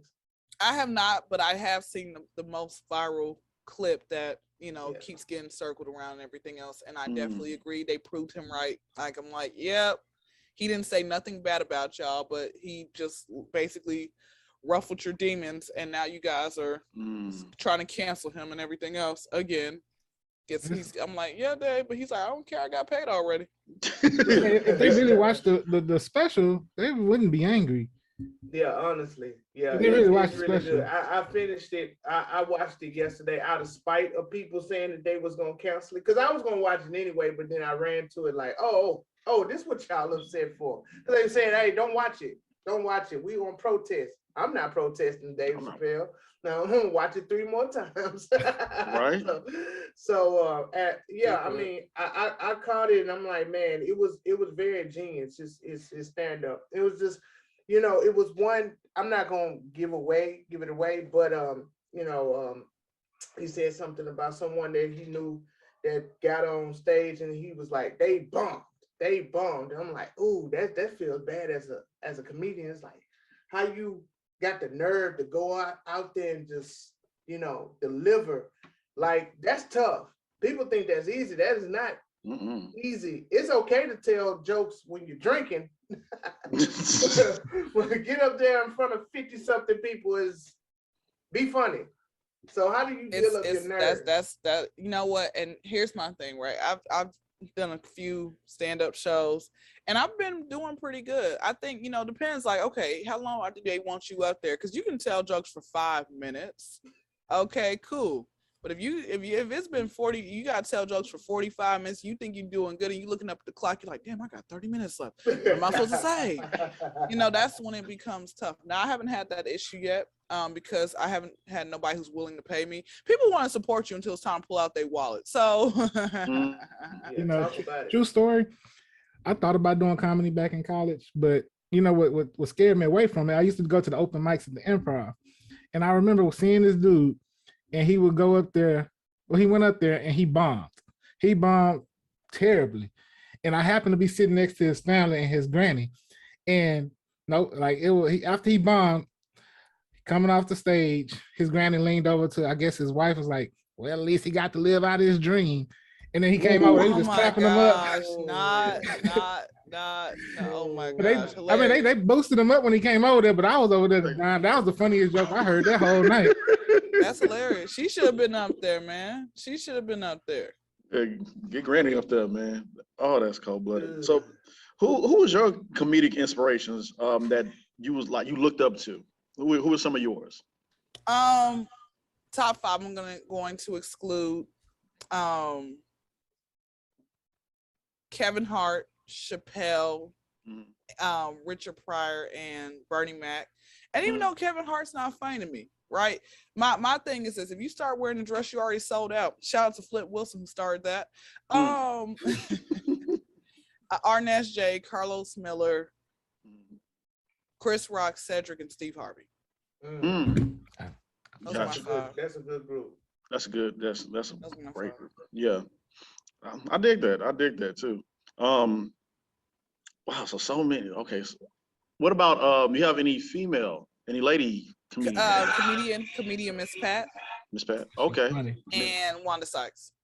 Okay, yeah. Wanda. Those are really the only 2 for now. Gotcha. Very good picks. I like all those picks. All of them, you know, they paved the way for us, and All of them. Have you met any comedians like that's out there right now? If you haven't, or that's cool as well. No, I haven't. I have not yet. I mean, I'm sure one day it's gonna happen, but no, It's not gonna yet. happen. Not It's yet. gonna happen. Oh Yeah, no, it's gonna like happen. Like little I- local comedians that have like 1,000 followers on IG, but nobody like big. yeah, that's cool too. But no, I already claimed it for you. Like this already gonna happen. It's set in stone. It's gonna happen for you. I know it is. Who do you think? Well, actually, trash that. So we're in cancel culture heavy right now, Big time. big time. So do you ever think about, like, I know you were saying earlier, like you just, you talk about this and that and you just, can't leave yourself in fear. But is there anything in your comedy where you tell yourself like, don't go there because that'll be too much, and for a fact that'll just ruin everything? What is it topics that you stay away from in your comedy? Pedophilia, molestation, and rape. Like, I don't find nothing funny about that. Like, people are still making the same R. Kelly jokes. And I mean, yeah, they gonna still make me chuckle from time to time, but it's like, okay, guys, it's 30 years old now. We should not be still talking about this. But yeah, those other 3 topics, I don't find nothing funny about that. Gotcha. What about have you had to deal with hecklers yet? No, I haven't had to deal with that. Not yet. Okay. Oh, that's good. That's so off. That is a Yeah. blessing. Yeah. That is a Not yet. blessing. Not yet. Not yet. How would you deal with it? I mean, how would I deal with it? I don't know. I mean, how are you supposed to deal with them? I would take the DL Hughley right if I had the gift of comedy, roast them right back. Yeah, well, I'm good. I mean, I'm roasting, I'm cool, but like I don't know. I have to probably be under influence of some type of substance or whatever in order to really, really roast. Yeah. Going to comedy places or just going to poetry night, I feel like the person with the mic is the one that has the power. Mm-hmm. And when I went to the Dave Chappelle special, when he came down here in Houston a couple months ago, they had security, of course. And so I like that, what they said earlier, they were saying, okay, right at the beginning of this, before we get started with the comedy, if y'all keep heckling the comedians on stage, the security will come get your ass. And they just gonna do a little signal like, hey. And they were like, it was. No, I was gonna say sometimes, in certain elements they're put there to be a part of the show, and then sometimes it's not, like, okay, you got to leave, yeah. So I hope, like, if that ever, I mean, I don't know, I think those are bigger venues and everything else like that, so and everything else, so like I said, that's the thing about that. So I don't know. I think I'm like, and then on top of that, I'm like, why do you just go to shows just to hate? Like, what's the point of that? Have fun. Like when you said, like with you, Chris, when you talked about your homeboy's grandma, they were supportive, but at the same time, did they have hecklers? No, it was like, okay, they just tried it out. Now, did he ever try to go back and do stand up again, or did he just grand opening, grand closing? I think that was a grand opening, grand closing. Grand closing. Damn. Yeah. It's like, who told him to get up on stage in the first place? You know what? I mean, at least it was an open mic, so maybe somebody was like, "Man, you funny, you should try it," and he probably tried and it just didn't work out. Now, Granny, I need her to get her on set. I think older people are naturally funny. They are. I'm sorry, my mom is hilarious. Especially once you get to a certain age. I only pray that I get to live as old as my grandma, because you don't have to have no filter at a certain age. You can just fire off. And nobody gonna run up on you and be like, "Man, what you say, old lady? We ready to fight." They're gonna let that slide because you older now. Yeah. And then, like you said, of course, my mother's funny as well. I told my mom all the time, like, you need to, be a part of my little set and everything else. She tells me to keep her name out her mouth when I'm talking about her on my own podcast. I'm like, Mom, you famous, man. You funny. So, that's probably where you get it all from, right there. But you know what? Growing up, I didn't appreciate it because I didn't like her. I was trying to step on cracks to make her back break, and she come in the house. I come in the house. I'm like, yeah, her back's broken. And I come in the house and she's praising the Lord. I said, what the heck is going on? And I found out another crack outside. I just stomp on that. Like, what's wrong with that girl? I swear we had the same childhood. I think I was trying to step on as many cracks as I want. Did you ever try to run away? No, I didn't. But I had one of my Oh man, I ain't gonna put his business out there. Trust me.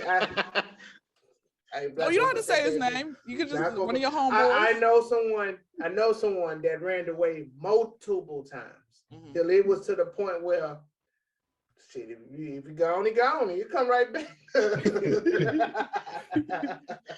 But no, I never tried to run away. No, I have. That was a failed attempt. You know, like when you see in the cartoons or the movies when they take them bed sheets and tie knots on it. Yeah. That's some our stupid ass did. And who was since I was the youngest at that time, who was the first one to go? Me. We threw that out the damn window, and the way how the townhouse was set up, the patio was right there with the window. So you see my little feet just kicking. And my aunt come out there and said, "What the fuck? You know, what y'all trying to do?" I said, "We running away. Get your," and she yanked me down, and we all got an ass whoop, and that was the failed attempt for us. So. I ain't had the courage to run away. My mom though, she did have that she kept holy water like bubble gum. You do something. Hold on, come here. In the name of Jesus. You know, Chris, for whatever reason, I kept thinking, you know, like those barbershop capes. I thought you had a barbershop cape on your neck this entire time.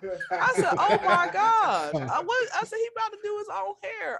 Okay. You know, the background and, you know, I don't need y'all seeing my house back there. I just thought you about to go to the barbershop, or you at the barbershop. I mean, I know the lineup is clean, though, right? Yeah. Okay. Looking sharp, brother. Looking sharp. Oh man, so that's good. Okay, so those your comedy heroes right there. Who is the first comedian? Well, when you do really break out and make it big, who is the first comedian or comedians that you hope that you get a chance to work with and learn from?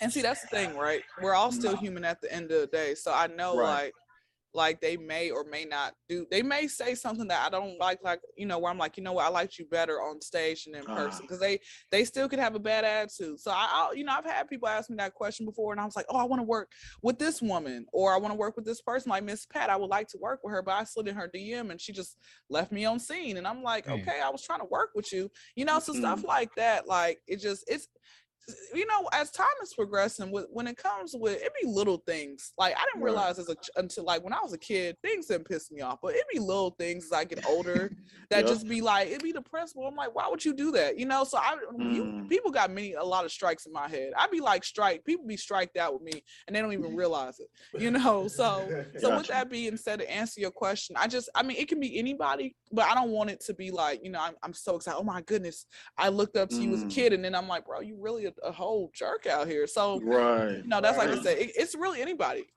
Yeah, whoever has the opportunity to give you and everything. And I know it's coming. I see it. Like you funny as hell. Like I be watching stories and I'm like, man, that shit is fun. Like that is hilarious. You be chopping my little airport chronicles. That's going in on people.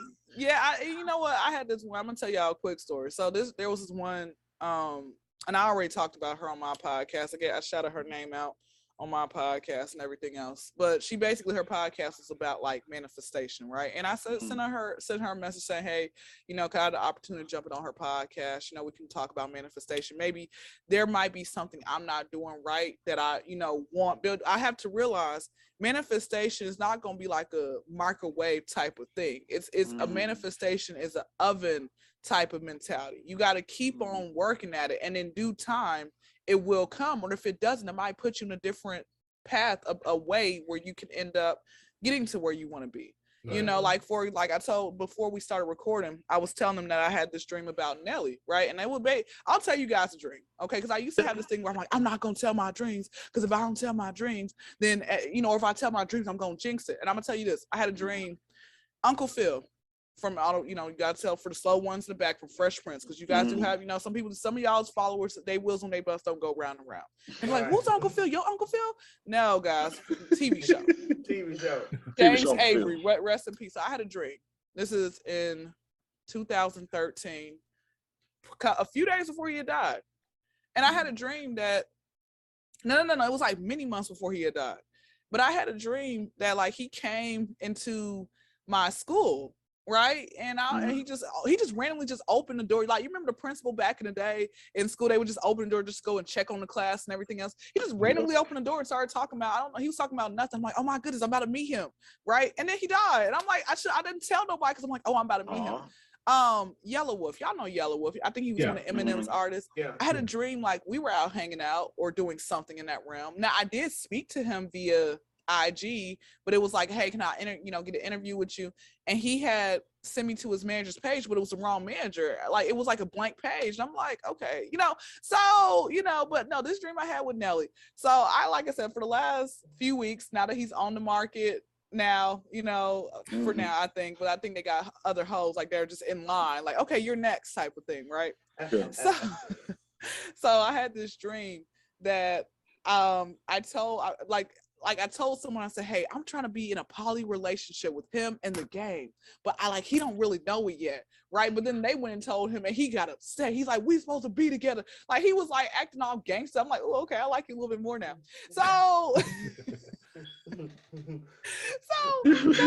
he's like, and I said, look, Cornell, I'm so sorry. I call him by his government name. I'm like, Cornell, I'm so sorry. Like, I didn't mean for it to come out like this. Like, I like you a lot, man. We supposed to be together. I said, but what can I do to make it, better? Like, I'll suck your dick, man. Something like that, He's like, no, I don't even want that. I'm like, damn, like, you know how mad a man can be? Like, if he don't even want you, give him no head. Like, I'm sad. Yeah, he's angry. He was mad. He's like, you at least you could have told me if you was trying to do all this together. I thought it was gonna be me and you. I brought you on this trip with everybody in front of you. Like we were having like a whole argument. I'm like, oh, this must be real. And then my alarm set off. So thanks guys for ruining. We were supposed to get our freak on. Back to the story. Oh man, I'm sorry. So the girl with the manifesting girl, basically I asked her, she said, okay, we'll set something up. She was starting to watch my stories, and like I said, people come up into the airport and they look, like they be wearing their kids' clothes, the babies be all held all wrong. Like I'm like, bro, that baby looks so uncomfortable. What are you doing? All that type of stuff. And she said to me, she's like, how are you supposed to be? I understand you're a comedian, but how are you supposed to be empowering women if you're out here making fun of them? It's like, what part of women empowerment is this? And she had said to me, she had basically said to me, well, that's what she said to me. And I said to her that it's not, I am, I'm just showing you, like, this is not what you look like. I said, you don't come out the house looking like this. You always look your best. You never get a second chance to make a first impression. And I said that that if I was to actually go up to them and tell them that they look bad, you need to wear a better shirt, all this other type of stuff, then they will call me a female dog. Again, you have to realize, man, your mentality is not going to be there. Like, if you knew better, you do better. Right? So if your mentality is not there, it's not there. And so, I let her know, like, you just don't do that. And she says, well, who are you to sit here and talk badly about a woman? You out here, this is probably why you haven't made it to where you're supposed to be at with your manifestation, because of the fact that you out here talking about people. Even if everybody else is doing the same thing, you shouldn't do it. If a woman wants to feel comfortable like that, let her dress like that. And then she says, you know what, good day, best of luck to you. And then she blocked me. Typically, I have the last word typically, but I guess she wanted to have last word. But that people on my podcast, they went on her page, and I'm like, I forgot the joke that they were saying, but they were clowning her. I'm like, gosh, she looks just like those women that I was making fun of, and she probably dresses like them too.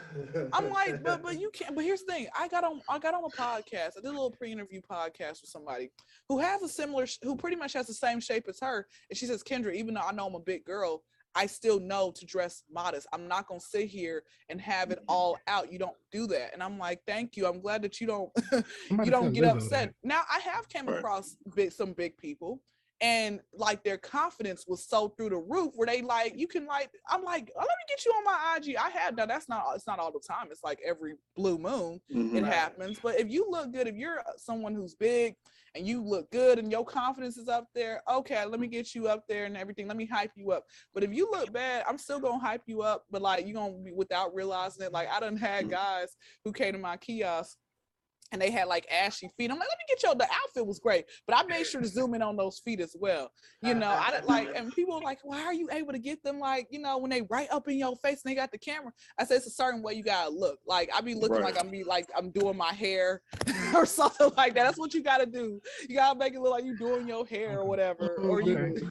So next summer I'm gonna try the open shirt on the beach. Just take all this in. No, I mean you might like I said, man, you might end up on somebody's page, man. But hey, as long as you know.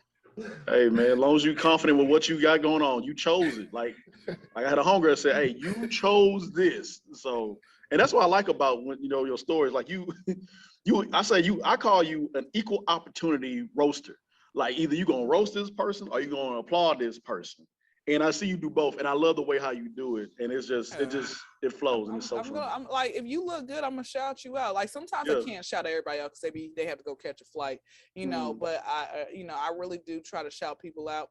Y'all, did you see last week? Like I do jewelry as well. Like I'll say, hey, is this jewelry real or fake? Young Dro, it said Hustle Gang.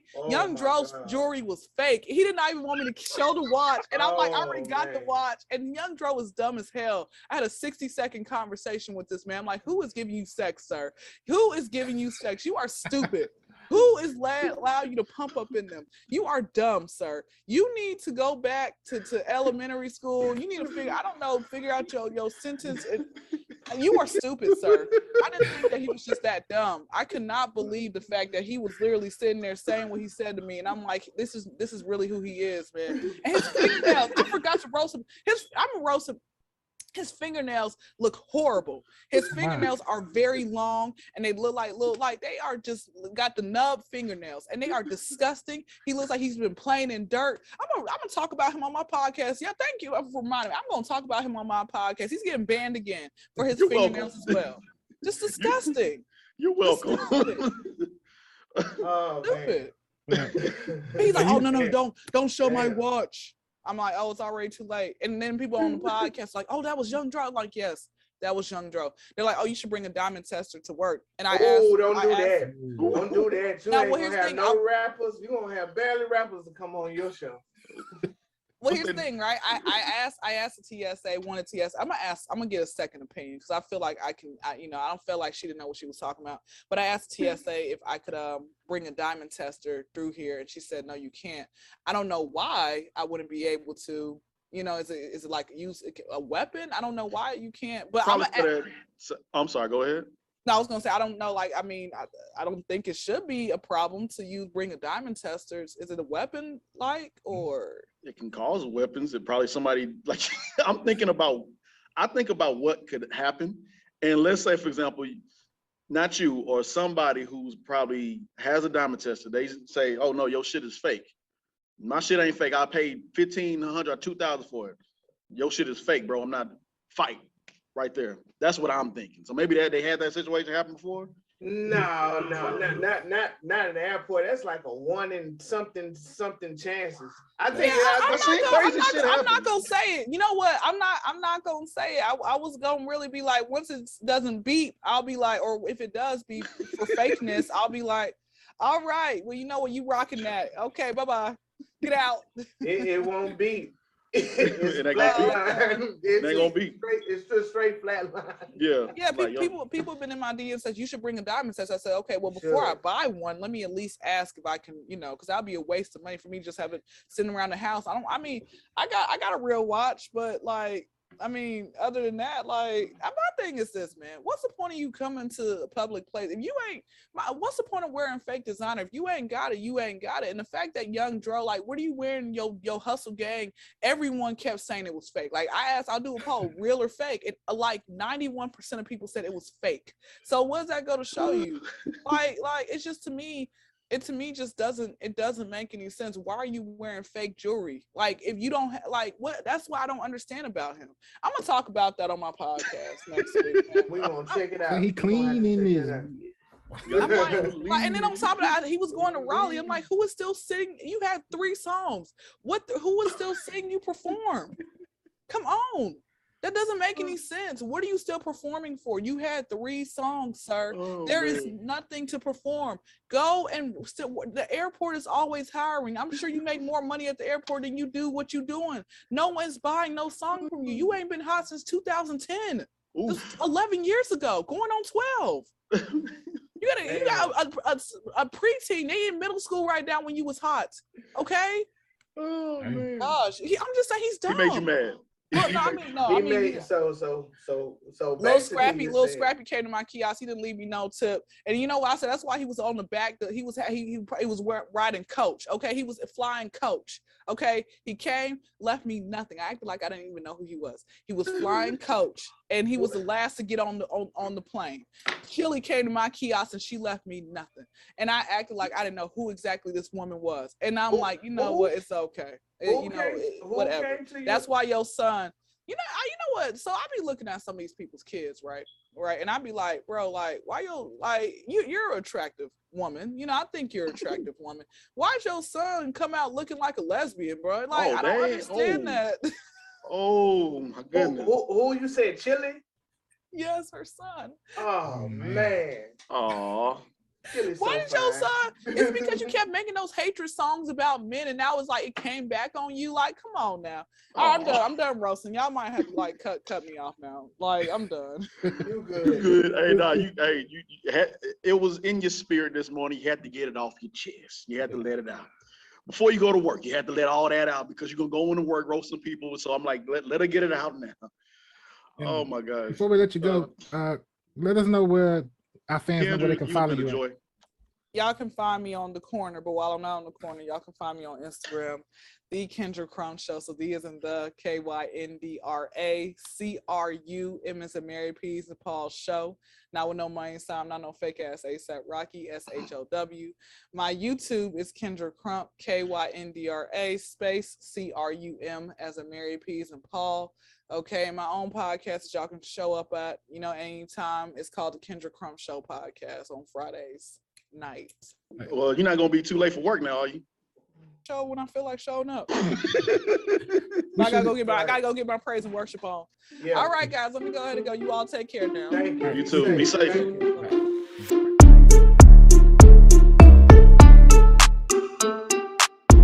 All right. I haven't done this in a while, but I'm gonna go ahead and do it. Ladies and gentlemen, boys and girls, children of all ages, the Just Acting Up Show proudly brings you Who's Been Acting Like an Ass. Chris, tell the people who's been acting up out there, bro. Well.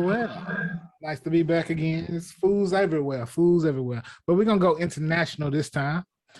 A man from a certain country wandered in the forest and, he joined a search party. And, he's helping these people on this search party where, they had been looking for somebody that was missing since Tuesday. So the search operation was formed to find this person, and not really realizing who they were searching for. He just, wanted to help, jumped in. He just walking around with the whoop. Well, you know who they were looking for? Who are they looking for? They were looking for him. No. What? So apparently the guy had got drunk and wandered into the forest away from his friends. And then as he was wandering, he came upon this group. The guy's name was Bahan Mutlu, who's 50 years old, lives in this country. I ain't even gonna say yet. But he had been reported missing since that Tuesday. After he wandered away from his friends, pretty much a search operation was formed to find him, and he ended up joining the group, not realizing he was the person they were searching for. At some point, volunteers began shouting his name, and he became confused and asked, "Who are they looking for?" And according to the news channel out there, he said, "Hey, I'm here." And then the police realized the man they were looking for had joined his own search party and gave him a ride home. Oh, hell no. Dude, that is on everybody's. Everybody's out there. Everybody. Whole search party. They were Whole search. They ain't have no picture. That's what I said. They were just there to be there. Like, we here. Just give us something to do. Because they wasn't searching for that man. I wonder how long he was searching for himself. Probably hours. Man. Ain't no clearly his friends couldn't have been in the party, huh? You would think? Couldn't have been. No family at all. They couldn't have been a part of that. They probably they couldn't have. Everybody he right there. I'm like, huh? Huh? Huh? I wonder if his response was, huh? Like, wait, what? Like, Why y'all got my name? What I do? Huh? what we doing? Looking for this one guy. What y'all looking for me for? I'm over here. Oh, I guess I help, this man. Yeah. Come on. Yeah, we'll look for this one guy. Hey, how does this guy look? They just show the picture. That's him. That's how he look. Then you look up at him.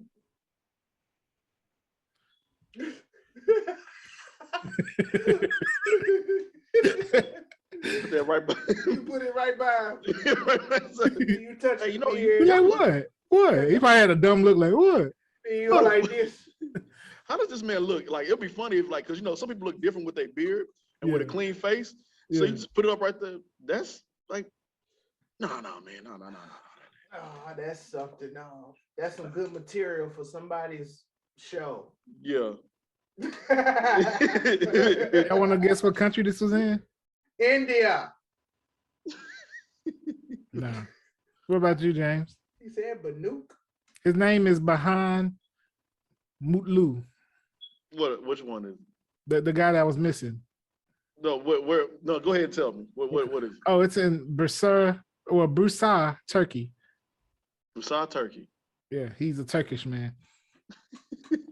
I want to know did he have a beard or something? What was in that drink? Yeah, he had he had some Coke on the side or something. I don't know. Maybe he had that same drink that Johnny Depp was. Maybe he was high like Johnny Depp was in that movie. In the desert. That boy was gone, man. Well, moving on to the next acting a fool story here. This one is we back in the States, y'all. We back in the States. This one, since it's coming up on Halloween, we're gonna mess with these psychics. A man sued a psychic who said she could remove the witch's curse from his ex.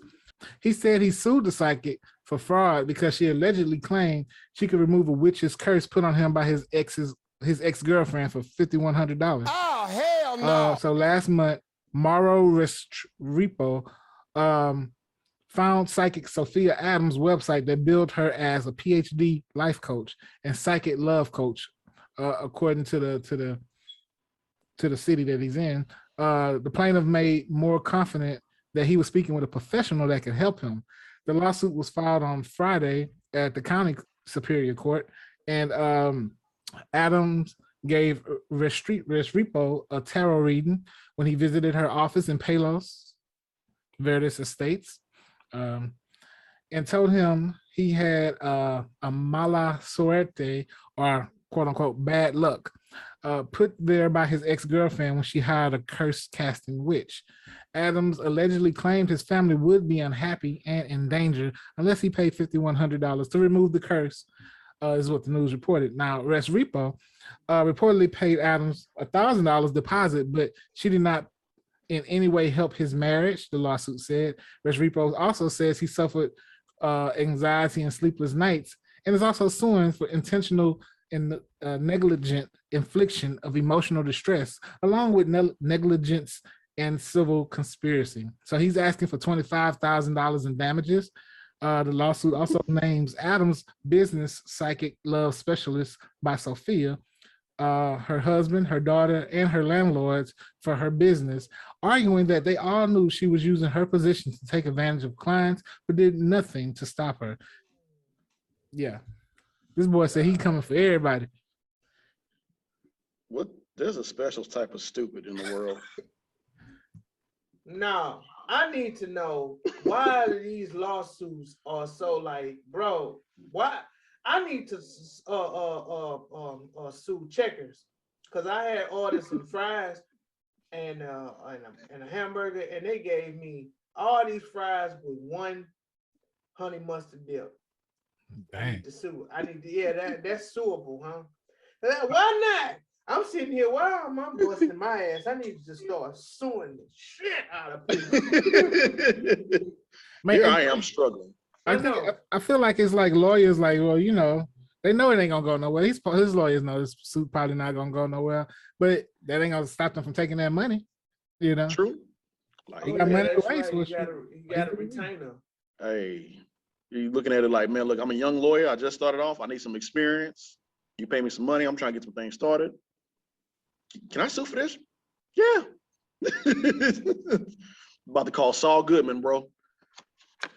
Yeah, Saul. Better call Saul. I mean, we ain't gonna need Saul right about now, because Saul would have got down to the bottom of this. Where's Saul Goodman at, man? Shout out to Bob Odenkirk, man. I think his birthday just passed. Now think about it. Yeah, his birthday did just pass. Yeah, man. I'm about to better call Saul. You know that's a real number. I actually called that number. It is a real number. It's a real number, and he picks up. Well, not he picks up, but the voicemail. The voicemail picks up. Yeah, that is hilarious. Better call Saul if you need blah blah blah blah blah. Yeah, that's a real number. Seriously. That is hilarious. Oh my God. Tripping out how he named not only the psychic, but her husband, her daughter, and her landlords. Yeah, that lawsuit ain't going nowhere. That's petty. That's real petty. That's for entertainment purposes only. Yeah. Oh my gosh. What city and state? Would do some ratchet, crazy. Utah. What was that last thing you just said, Mike? For full entertainment purposes? Hollywood, Las Vegas, Los Angeles. Yep. Los Angeles. Los I was about to go farther up because that's something from the Caucasus, the mountain. Mountains of Caucasus. I'm gonna say Utah. No, it's Los Angeles. Oh, Los Angeles? Yeah. It is? Oh, yeah. Okay. Yeah, Los Angeles, California. Oh my gosh, man. Yeah. Got to do better.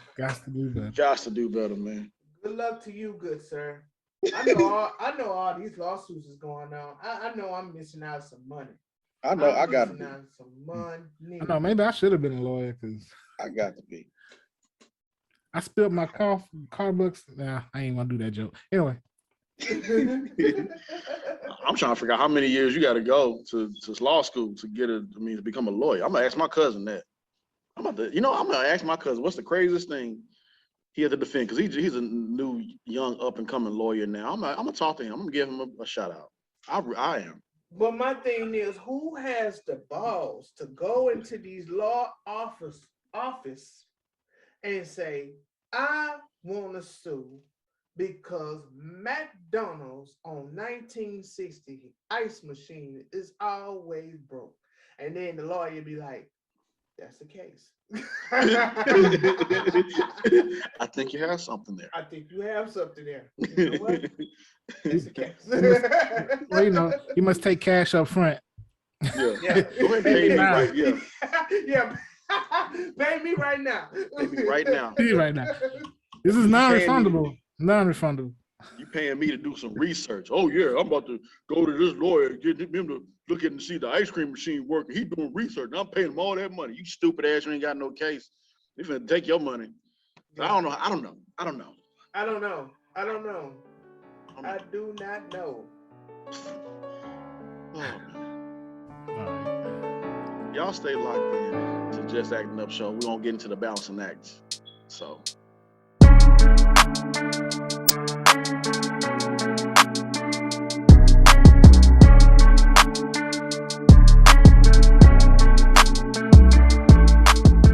Ladies and gentlemen, this is the Balancing Act, where we take time out to give our flowers, our roses, our thoughts out to people who've been doing some amazing things in the world. Regular folk like me and you. I sound kind of old school. And regular folk over there. Or people that's out in the entertainment business that's been, doing quite a bit. So before I get into the Balancing Act, or what my topic will be about, I want to give flowers and roses out to Colin Powell. He recently passed away. I want to acknowledge him for everything he has done. Family man, grandfather. So give my flowers out to Colin Powell. Thank you for everything that you have done, sir. You've done your duty. You've done it well. You can rest. Rest now. So RIP, King. Rest in power. So moving on to that. So Balancing Act. I want to talk about this book. I know Mike has purchased it online. I know you purchased it online. So this right here is by a book called Battle Cry by Mr. Jason Wilson. This is the book right here. I spent a little bit more for it, which, hey, like going to the bookstore, Barnes and Nobles, picking up a book. I like the thrill of that. Costs a little bit more money, but hey, that's all right. That was my choice. But as long as you get this information, get the book, receive the information, and receive the information. So I saw him on the Breakfast Club, and I follow him on IG at I think it's Mr. Jason Wilson. I think is his IG. Yeah, Mr. Jason Wilson. So what is Battle Cry about? So on the front, it says waging and winning the war within. Give you a little bit of synopsis of this real quick. It says the greatest battle you'll ever win is the one within yourself. For decades, Jason Wilson was losing the war within, the internal battle that many men wage daily, but were never taught how to win. As a result, he could not combat his toxic thoughts and emotions. Instead, he was conquered by them and communicated without composure, hurting those he loved and himself. This went on until he renewed his mind by releasing years of past trauma. His life and relationships were transferred when he learned how to master his emotions and express them with self-control. In the process, Jason became a better husband, father, and leader. So yeah, you can pick this up online, like Mike has done, or you can go down to your Barnes and Nobles, pick up the book Battle Cry. I only read the introduction. I'm about to get into the first chapter because I wanted to give. I was, it was during the weekday when I purchased this, and I wanted to give this book right here my full and undivided attention because mental health is real. What we go through is real, and men, what we deal with, as well as women, they deal with a lot as well too, but men, we deal with just as much. So you got to fix your spirit, man. You got to talk about these things and find help some form of way. So Mike, what chapter are you on in the book, bro? I'm on Shadow. What was it? Shadow missions, like chasing dreams has not. It's where is it? Where I'm at. Abort your shadow mission. That's where I'm at right now. I mean, I haven't got into it yet with it. I like to read whenever I'm done with a chapter, I read it over again just to get it again. But it's a great book. It really eases your spirit. It really does. It eases your soul, and it makes you in tune with yourself. It kind of, in a way, in a sense, it picks out, because it's not just black men. It's all men across the board. All men. We bottle our emotions because we feel like that's how society accept us, like that's how we are supposed to be, and that's with women, and with other men too, connecting with a friendship, like in the book, which is true. It's like men don't go traveling with other men. Like, hey man, let's just go travel. Let's just go somewhere as men. Don't matter if you're married, don't matter if you're single, it doesn't matter. Hey man, let's just go somewhere. All three of us go somewhere, do something, and say men don't do that or show their emotions with other men. Because we had that stigma that makes you like you weak. And we bottle it all in, and then when that moment comes, something pisses us off or triggers us, it all comes out. And that's very dangerous.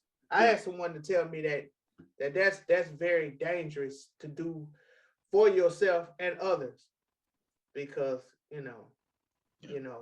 it's just not healthy for your body. It's really not. It leads to several cancers, several heart diseases, and everything. Then he went on to science about cries, about tears in your eyes. Like the tears, it carries this toxin that needs to release. Can you believe it or not? Tears. I did not know that. Yeah, tears. And I'm like, wow. So it's, just imagine a man having cried in like decades. You always say, man, I never seen him cry before. It's like, it's okay for men to cry. It's okay for you to show your emotions. It's okay to talk about it. It's a great book. It's a great book. I was feeling a little down, just a little bit. I have my moments during the week, and man, I brought that book with no hesitation.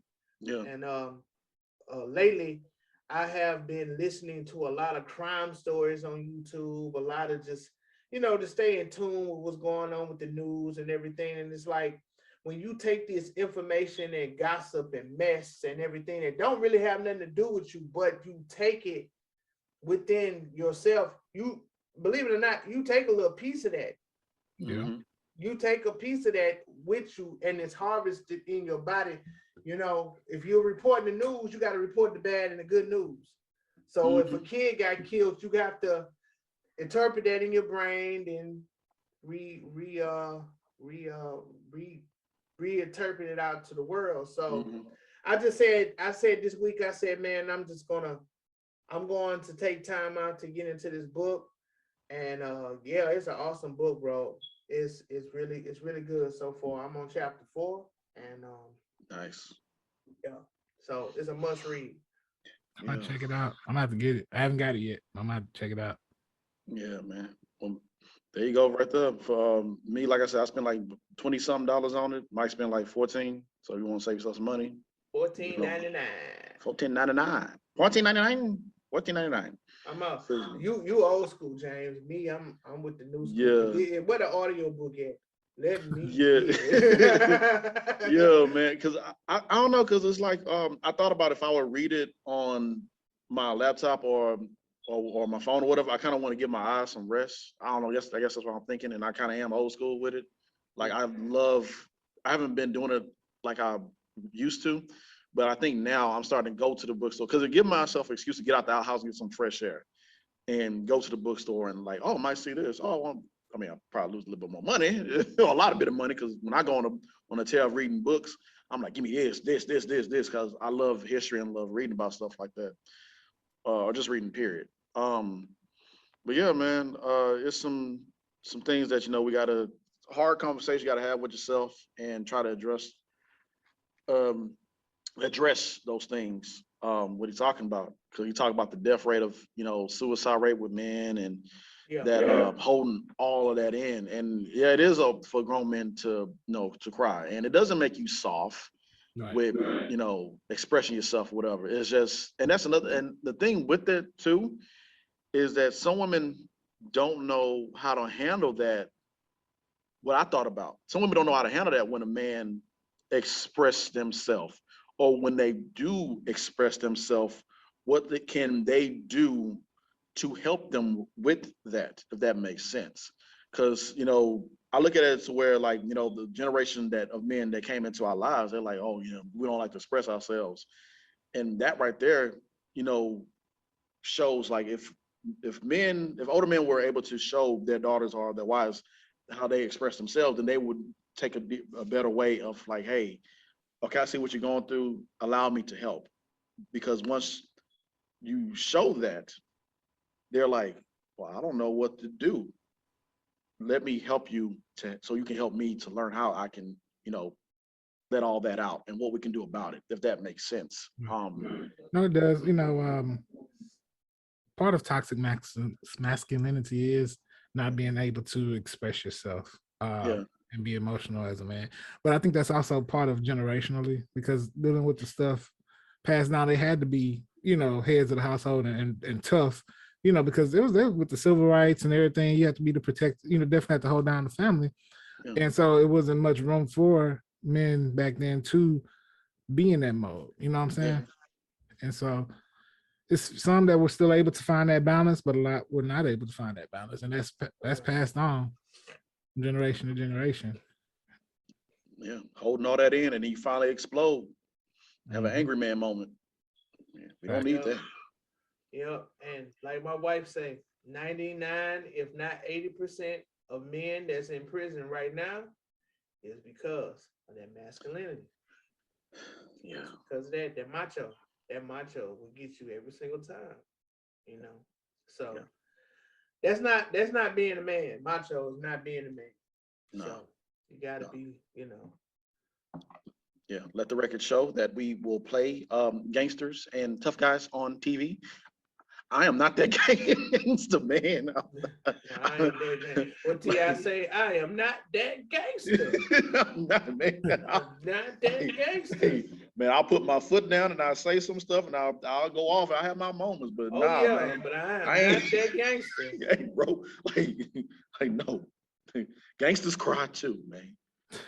Oh my gosh, man. But yeah, man, y'all get that book. Jason Wilson, thank you, brother, for that. Thank you, Breakfast Club, for allowing the platform for him to come on to talk about that. So yeah, man.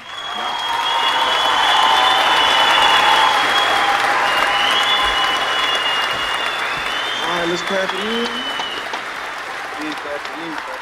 So thank you all for tuning in for the Just Acting Up show. Shout out to Kyndra Crump for coming through, making us laugh. She was ripping some people at the end. So man. He went Nas ether on people at the end. She did win ether on it. He went ether on. She had to get that off her spirit real quick. So thank you, Kyndra. Thank you. Appreciate you for coming through. That's the show, ladies and gentlemen. It's easy to go ahead and bow right down there. Like, share, comment, subscribe. You know, it's right there. It's simple. It's simple right there. Man. It's free. It's free now. It's simple, girl. Yeah.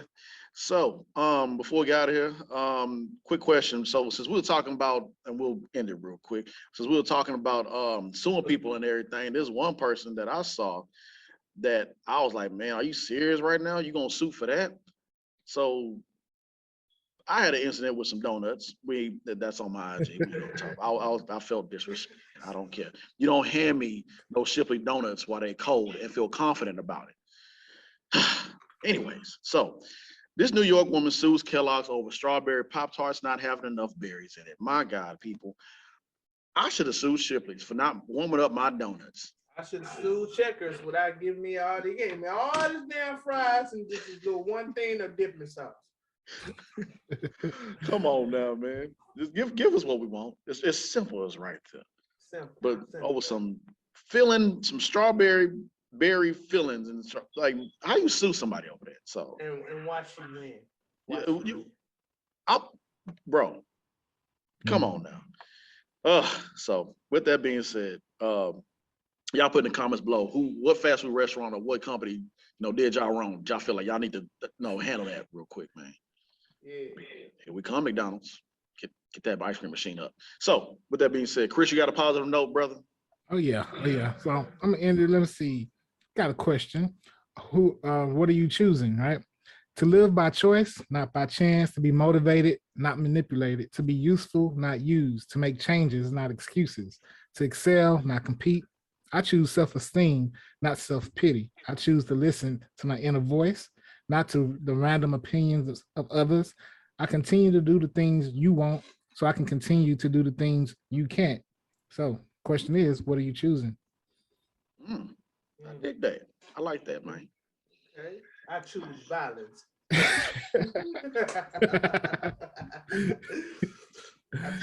Violence every day. Especially when it come down to them old Texans. All right, show over. All right, go ahead, end it out, show. Especially when it come down to them old Texas fans. Boy. Oh my God. Oh my gosh. We gotta go, y'all. Y'all have a good one. Peace. Be safe.